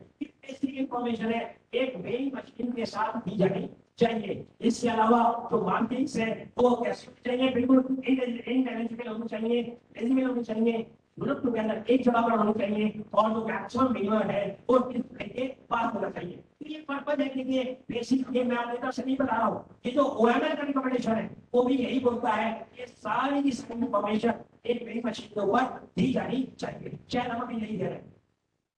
इसके अलावा जब हम लीगल मेट्रोलॉजी एक्ट की बात करते हैं तो तीन चीजें मैं आपको डिस्कस करूंगा। नंबर 1 आपकी बात करता है, जब भी आप वेइंग और मेजरिंग इंस्ट्रूमेंट स्टार्ट करने जा रहे हैं मॉडल पूरा लेना होगा। क्या दिक्कत है? आपके पास अहमदाबाद में लैब है, मॉडल को सबमिट कीजिए, कैलकुलेट कीजिए, टेस्ट कराइए और अप्रूवल कराइए। 3 से 4 महीने के अंदर 3 से 4 महीने में अप्रूवल हो जाता है। दूसरा होता है licence. Licence very much required है और पूरी दुनिया में यही कॉन्सेप्ट है। ऐसा मत समझिए कि हिंदुस्तान में ज्यादा कुछ किया जा रहा है, ऐसा कहीं भी नहीं है। सारी कंट्रीज की, सारी दुनिया की यही पॉलिसी है। इसी तरीके से अप्रूवल होता है और इसी तरीके से ये बिजनेस लाइसेंस बिजनेस है अदर कंट्रीज में भी। तो जो मैन्युफैक्चरिंग लाइसेंस है, डीलरशिप लाइसेंस है, रिपेयरिंग लाइसेंस है, ये सारे के सारे लाइसेंस हमारे पास होने चाहिए। और सबसे इंपॉर्टेंट आता है बेचने से पहले उसका वेरिफिकेशन।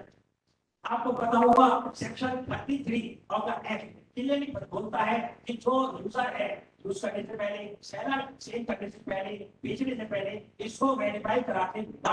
तो आप वेरीफाई करा कर दीजिए। जैसा अभी बताते साहब ने बताया, मेरे पास आरएसएल में जीएटीसी, हम ऑलरेडी जीएटीसी है, हम लोग आपका वेरिफिकेशन उसी रेट पे कर सकते हैं जिस रेट पे स्टेट गवर्नमेंट करती है, गुजरात गवर्नमेंट करती है, वही रेट है। उस रेट पर आप चाहेंगे तो हम आपका वेरिफिकेशन और स्टैंपिंग जो भी मशीन होगा करना चाहते हैं हम कर सकते हैं। तो पर्पज यही है किस तरीके से कहां तक आपके साथ हम आगे तक जा सकते हैं। मैंने आपको बताया कि हम गवर्नमेंट मेंबर है, इंटरनेशनल ऑर्गेनाइजेशन के मेंबर है और लगातार अपनी उनकी कमेटीज में हम उनकी सारी कमेटी के मेंबर है। चाहे वो इलेक्ट्रिक व्हीकल चार्जिंग मशीन बनने जा रही है, चाहे वो राडार सिस्टम है जो आपका स्पीड को लेता है, चाहे वो आपका जो हम रात में दारू पी के निकलते हैं ना और आपका स्टैंड लेते हैं पुलिस वाले, वो इक्विपमेंट है, चाहे आपका प्रेशर वाला है, मॉइस्चर है, कुछ भी है, वो सारे के सारे इक्विपमेंट इसके अंदर इंटरनेशनल के आते हैं। और हम भी धीरे धीरे इक्विपमेंट्स को लीगल मेट्रोलॉजी में लाने की कोशिश कर रहे हैं। हम अभी थोड़ा पीछे हैं, कोशिश कर रहे हैं कि हम भी उनके साथ चल सके। इसलिए हार्मोनाइजेशन के अपने फायदे हैं, बहुत सारे नए इक्विपमेंट जो लाए गए। कौन से हैं किस तरह से आपको सोचना है? Electric vehicle charging, hydrogen cars, energy drugs, gas meters. आपने देखा गवर्नमेंट पीएनजी मीटर लगे हैं, तो जो पीएनजी मीटर लगे हैं इंडिया में पीएनजी मीटर की बहुत डिमांड रहने वाली है, अपनी जगह रहेगी। और कुछ नहीं है, डायाफ्राम है, डायाफ्राम मिलता है, गैस के मेजरमेंट नापता है और रीडिंग बताता है इंडिया से, कुछ नहीं है, सिर्फ मैकेनिकल लाइफ बहुत सिंपल। इसके अलावा एनर्जी मीटर, यस ये बहुत इंपॉर्टेंट है, moisture metre, sound level, taxi using GPS, कोई सिस्टम नहीं है, लगाए equipment for speed of vehicle, EEG जैसे आपने देखा होगा जब सिर के ऊपर ब्रेन के ऊपर टेस्ट करते हैं ब्रेन का, तो बहुत सारे ताला आकर ब्रेन टेस्ट करते हैं, ईईजी बोलते हैं उसको, इलेक्ट्रो एंजियोग्राफ, इलेक्ट्रोकार्डियोग्राफ, ईसीजी बहुत सारे लोग करते हैं। तो ये सारी जो डिवाइसेस है इन सबको किस तरीके से कैलिब्रेट किया जाना है, किस तरीके से टेस्ट किया जाना है, ये हमारी जिम्मेदारी है। हम कहीं पर पीछे हैं, कहीं पर आप पीछे हैं, यदि आप बना करके लाएंगे अपने इक्विपमेंट को, चाहे वो लोड सेल है, लोड सेल की टेस्टिंग करा सकते हैं, मेरे पास लोड सेल टेस्टिंग पूरी फैसिलिटी अवेलेबल है। लीगल मेट्रोलॉजी एक्ट में क्या वेरिफिकेशन कराना है? कोई भी ऐसा इक्विपमेंट जो ट्रांजैक्शन या प्रोडक्शन में यूज होगा उसका वेरिफिकेशन कराना चाहिए। ट्रांजैक्शन से रिलेटेड क्या है? कोई भी चीज, कोई भी इक्विपमेंट जिससे यहाँ पर या तो कॉन्ट्रैक्ट हुआ सेल के लिए, परचेज के लिए और exchange of any other purpose, assessment of royalty, fraud, duty or other duties, the assessment of any work done, business due or certain standard। तो इसके अंदर बेसिकली सब कुछ आ गया। क्या क्या आ गया?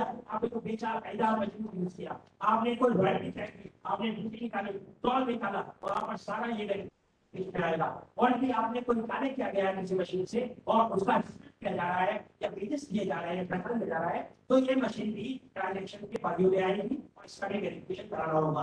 प्रोटेक्शन, कोई भी ऐसा इंस्ट्रूमेंट जिससे हम रीडिंग लेते हैं और बताते हैं कि इस रीडिंग का क्या फर्क पड़ेगा एनिमल के ऊपर, ह्यूमन बीइंग के ऊपर या मेडिटेशन के ऊपर, तो वो मशीनरी किसमें आएगी? वेरिफिकेशन में आएगी। यहाँ पर पर्सन ब्रेन मशीन भी वेरिफिकेशन में आनी चाहिए, आती है और लोग वेरिफिकेशन कराते हैं। मैंने बहुत सारे वेरिफिकेशन पर्सन ब्रेन मशीन देखे हैं। यदि कई बार आप सप्लाई करते हैं पर्सन ब्रेन मशीन, तो हम उसका वेरिफिकेशन की फैसिलिटी आपको दे सकते हैं।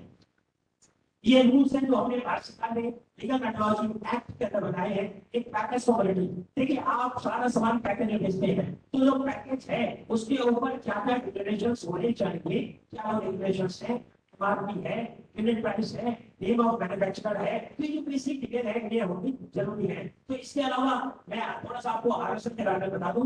जो ये आरएसएल है, ये बेसिकली स्टेट गवर्नमेंट्स है, इंडस्ट्रीज है और जो आपका इसके अलावा कंज्यूमर्स है, उनकी सपोर्ट करने के लिए बनाई गई है। हमारी स्टडी समिति चल रही है, वहाँ स्टडी समिति चल रही है, and we have already completed more than 45 years हमारा हो गया है और 45 इयर्स से ये लैबोरेटरी अपने गतवा में अहमदाबाद में काम कर रही है। ज्यादा लाइन नहीं है, लेकिन हमारे पास बहुत अच्छी फैसिलिटीज है।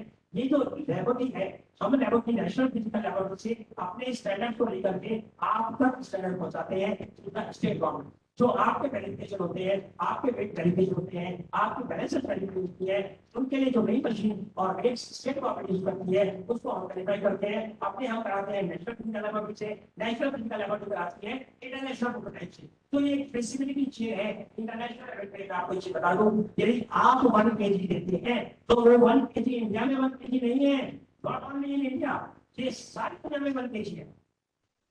इस टाइप का एक आपको पता होना चाहिए। जो काम हम सालों से कर रहे हैं, हमें शायद उसका आवाज नहीं है कि कितना इंपॉर्टेंट सब्जेक्ट है, जिसके बिना ना फेल हो सकता है, ना ट्रांजिशन हो सकता है, कुछ नहीं हो सकता।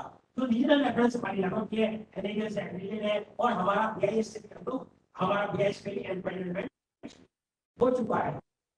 वेरिफिकेशन करते हैं, टेस्टिंग करते हैं, ये सारी फैसिलिटीज करते हैं। सारे नए इंस्ट्रूमेंट की टेस्टिंग फैसिलिटी मेरे पास है, आप किसी भी इक्विपमेंट ले आ सकते हैं। और इसके अलावा हम जो आईएसओ में टेस्टिंग है, वो भी बहुत सारे टेस्टों की टेस्टिंग करते हैं। ईएमआई, ईएमसी, तो मेन बैलेंस में आप जब गैस चले जाते हैं तो उनकी टेस्टिंग फैसिलिटी हमारे पास अवेलेबल है और हम गैस टेस्ट पे एम्पेनल भी है।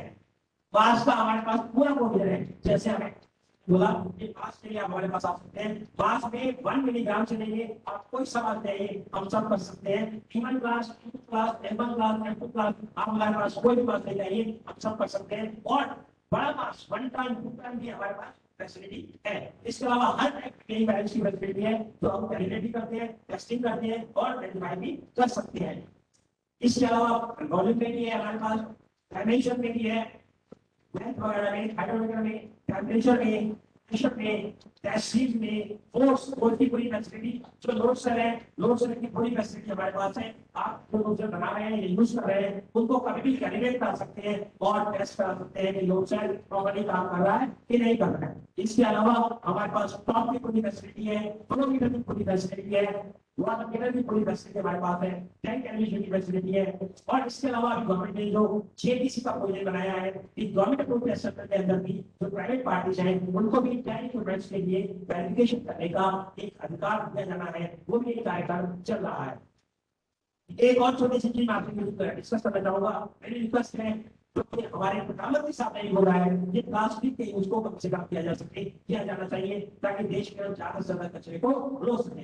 यही एक थोड़ी बहुत आपके साथ मुझे डिस्कशन कर लेते हैं, मुझे पता है कि काफी लेट हो रहा है और मैं अभी चाहूंगा कि जो हमारे क्वेश्चन आंसर्स है, यदि हम लोग आप लोग चाहते हैं कि किस तरीके से क्वेश्चन आंसर को लिया जाए, तो काइंडली अपना बताइए, मैं आपसे डिस्कस करना चाहूंगा कुछ क्वेश्चंस को और कुछ आंसर्स को, ताकि आप लोग जो कुछ पूछना चाहते हैं हम लोग डिस्कस कर सकें।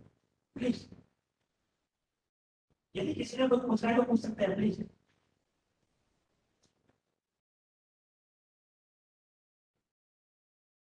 हमारे साथ जसवानी साहब जुड़ गए हैं, तो राजस्थान से डिप्टी कंट्रोलर है। जसवानी साहब, यदि आप मेरी बात आवाज सुन रहे हैं तो काइंडली आप अपना माइक और वीडियो ऑन कर दीजिए। जसवानी साहब। सर मैं नमस्कार करता हूं सर। जसवानी साहब प्लीज। सर हमारे दीक्षित साहब जो हमारे डिप्टी कंट्रोलर है राजस्थान गवर्नमेंट में, मैंने उनसे रिक्वेस्ट किया था कि आप क्या प्रॉब्लम फेस कर रहे हैं, इस टाइप का आप बताना चाहते हैं हमारे मैन्युफैक्चरर्स को, क्योंकि बहुत सारी जगह पर पूरे देश में देखा जा रहा होगा प्रोग्राम, तो बहुत सारे लोग और भी समझ सकते हैं। क्या जसवंत साहब आप हिंदी में बोलेंगे प्लीज? सर नमस्कार सर। सर मैं दीक्षित साहब को पहले नमस्कार करना चाह रहा हूँ सर, हमारे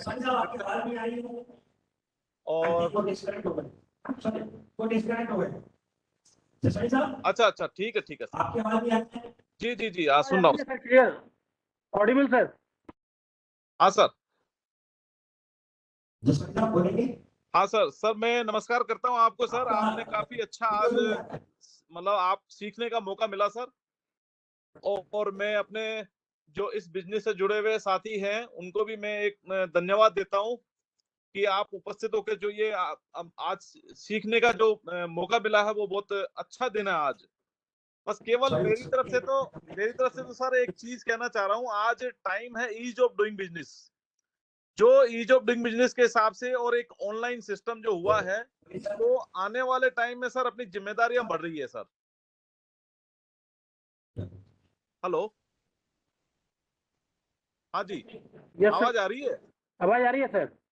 हाँ तो मैं ये चाह रहा हूँ सर, जब पहले जो हुआ आप लोगों से कोई रिक्वेस्ट करूंगा, जो आपने अपने क्वेश्चन पूछ रहे हैं कृपया करके वो बताइए। जी जी आपको क्या प्रॉब्लम्स आ रहे हैं वो आप डिस्कस करें। हाँ वो प्रॉब्लम्स ये है, जैसे राजस्थान में जो सावरकुंडला से मेरे हिसाब से कम 70% जो बिजनेस जो होता है यहाँ राजस्थान का सावरकुंडला से होता है। तो मैं ये चाह रहा हूँ कि अब ये जो चीजें आ रही है, जैसे पहले जो डिक्लेरेशन प्लेट्स हैं जैसे आती हैं वो मतलब प्रॉपर नहीं आ रही है जैसे वहां से, तो हमें फिर बार बार उनको कहना पड़ता है।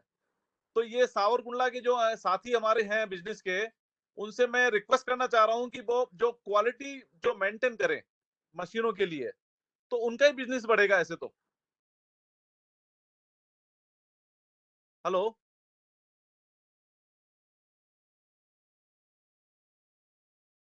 हाँ जी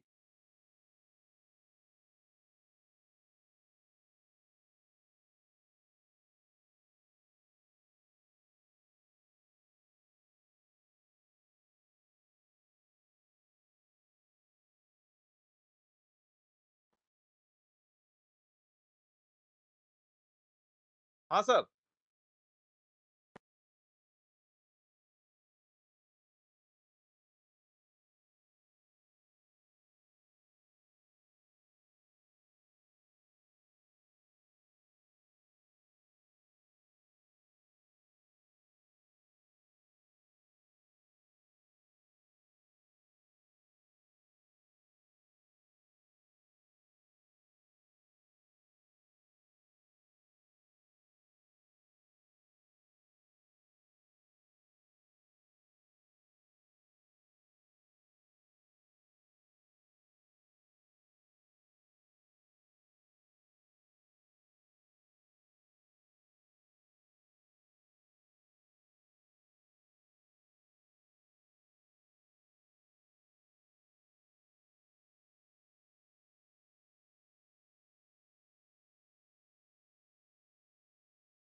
सर टेक्निकल मिस्टेक आ रही है, आप कंटिन्यू करें सर। कंटिन्यू कीजिए सर, आप ही जसवानी कीजिए सर। हाँ बताएं सर। हाँ कंटिन्यू करें सर। आशुतोष जी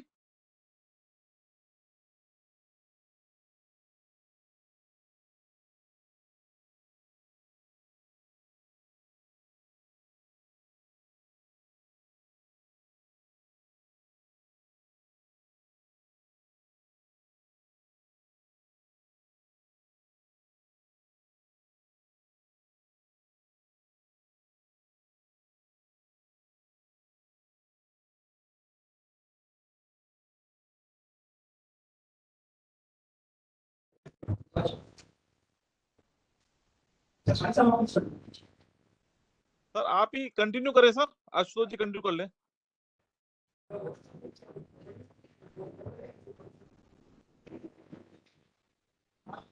हाँ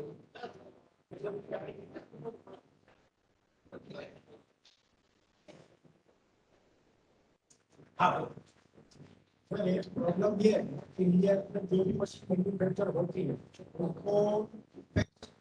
उसको स्टैंपिंग करवाना पड़ता है। स्टैंपिंग के लिए 200 रुपया गवर्नमेंट फीस होती है। चाइनीज मशीन है वो सस्ती है और विदाउट स्टैंपिंग ताबड़तोड़ बिकती है, जिसके चलते बैंक के अंदर की धीरे धीरे खत्म हो जाती है और चाइनीज मार्केट इसके ऊपर कब्जा कर लेते हैं। Very good point. वो एक पॉइंट है तो विदाउट स्टैंपिंग बहुत ताबड़तोड़ बिकती है।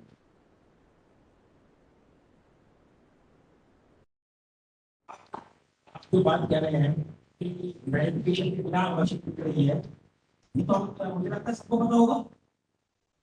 सबको पता है, तो पता है, सबको पता है। पिछले वाला कौन है? चाइनीज। हम में से ही कोई है, ठीक है ना? बाहर से तो कोई बेच नहीं रहा है, हम में से कोई बेच रहा है।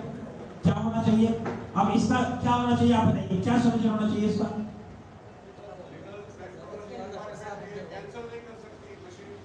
बिल्कुल कर सकती है। यदि यदि मशीन बिना वेरिफिकेशन के यूज हो रही है या बिक रही है तो उसके ऊपर सारे केसेस हो सकते हैं। वो पॉइंट नहीं है, वो तो वही नहीं होगा, वो तो होना ही चाहिए। लेकिन आप ये बताइए, आज की डेट में लोग सस्ती मशीन ला करके इंडिया में डंप करते हैं। अब तो मेरे ख्याल से काफी कम हुआ है पिछले कुछ सालों से, एक डेढ़ साल काफी कम हुआ है। काफी बड़ी प्रॉब्लम, बहुत इम्पोर्ट हो रहा था, अभी तो मुझे नहीं लगता इम्पोर्ट हो रहा है, अभी हो रहा है। अब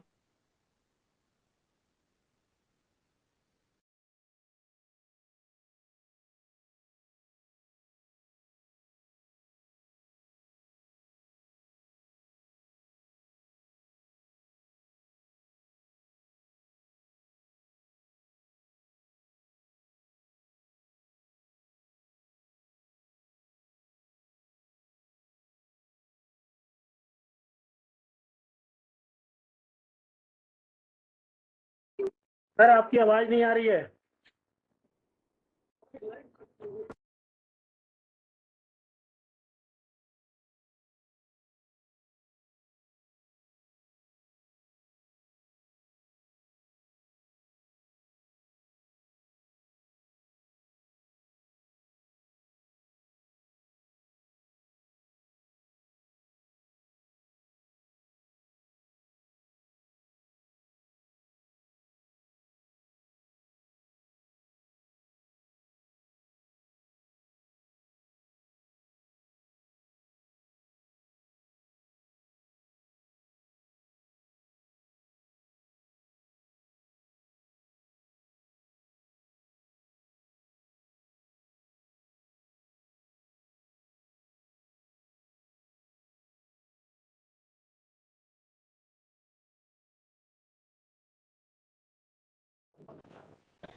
तो मेरा कहना इसलिए ये रहेगा सब लोग कि भाई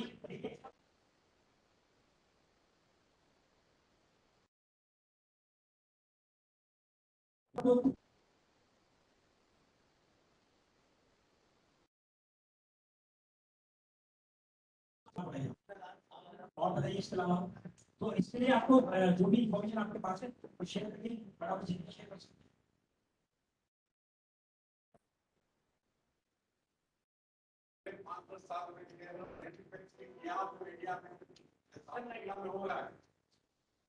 तो चाइनीज वाले बंद करते हैं। हम बना बना बेचवा है। हम आपके बना हैं।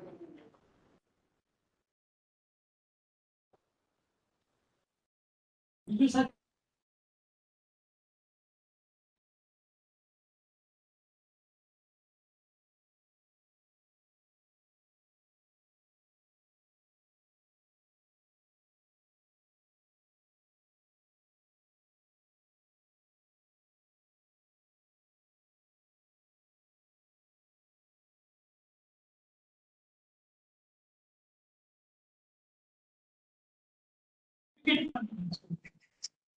तो 50,000 बना रहे हैं, एक ही कैपेसिटी को बना रहे हैं, तो वो सिलेक्ट करेगा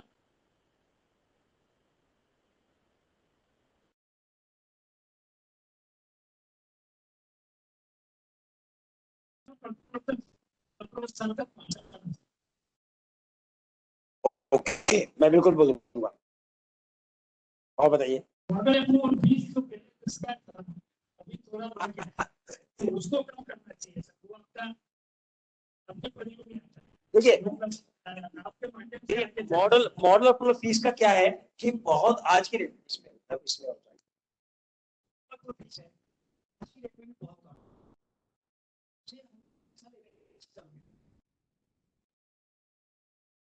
है। एक मॉडल को टेस्ट करना, यदि आप इसी मॉडल को किसी भी इंटरनेशनल लेवल पर टेस्ट करें तो कम से कम 5 लाख रुपए लगेगा, कम से कम। इंडिया में भी एफसीआई से टेस्ट कराएंगे तो 4-5 लाख रुपए नहीं लगता। इंडिया में हमारा तो 5,000 रुपए फीस है, 25,000 इतना कम है। 2011 से बहुत ही कम फीस है। आ रहा है सर, क्लोज करना है इसको। मैं काम कर रहा हूँ, मैंने जरा सामने क्यों आ रहा है ये? हाँ मैं कर रहा हूँ ना, आप बोलते रहिए।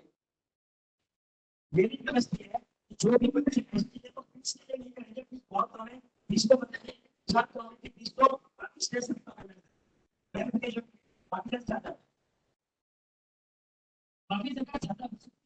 इसके साथ मुझे लगता है आपको सीख रहा हूँ उचित आगे वेरीफाई करो तो एक थर्मोमीटर की फीस 50,000 है। मेरी जो बिजली की कॉस्ट है तो कैसे करेगा उसको कहीं ना कहीं लिखनी है ना।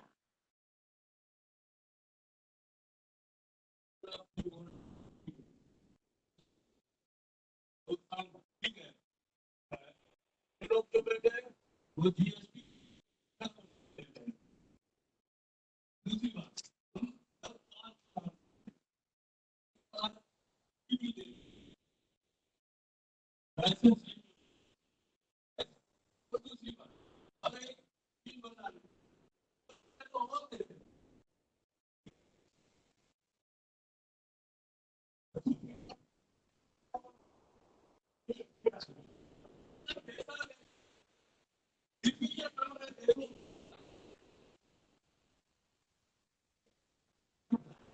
बात नहीं हो सकता, ये बहुत बड़ा है।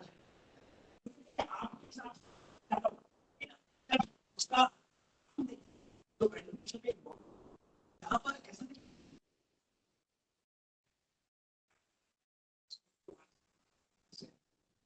बात करना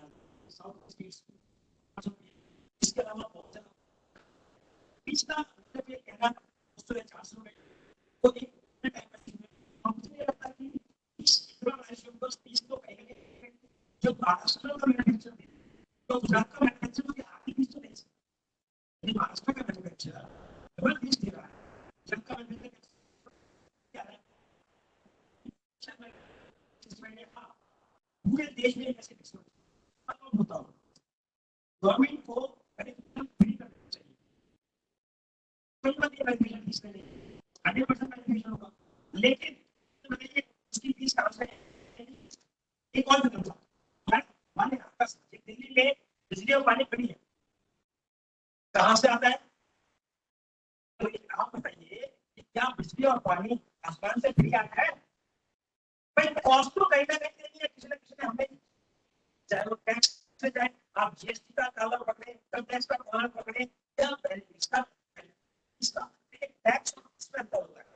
फीस क्या है जो बंद करने के लिए दी जाती है, टैक्स क्या है जो गवर्नमेंट राइट अकाउंट तो जो फीस है वो हमेशा काम की जाती है। मुझे लगता है उसमें ज्यादा मुझे डिस्कस करना चाहिए।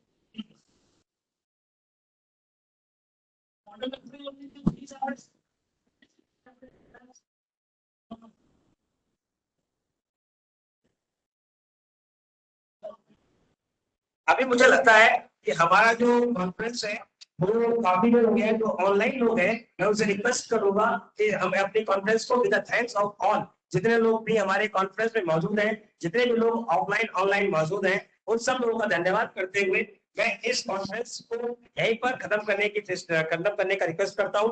जितने भी महानुभावों ने हमारे इस कॉन्फ्रेंस में आकर के साथ दिया, उनका बहुत बहुत धन्यवाद। Thank you very much. Thank you sir, thank you director साहब, थैंक यू माथुर साहब, थैंक यू जसवानी साहब, thank you very much, thank you Sanjay ji, thank you sir. Thank you आपको भी सर, बहुत बहुत धन्यवाद। Yes.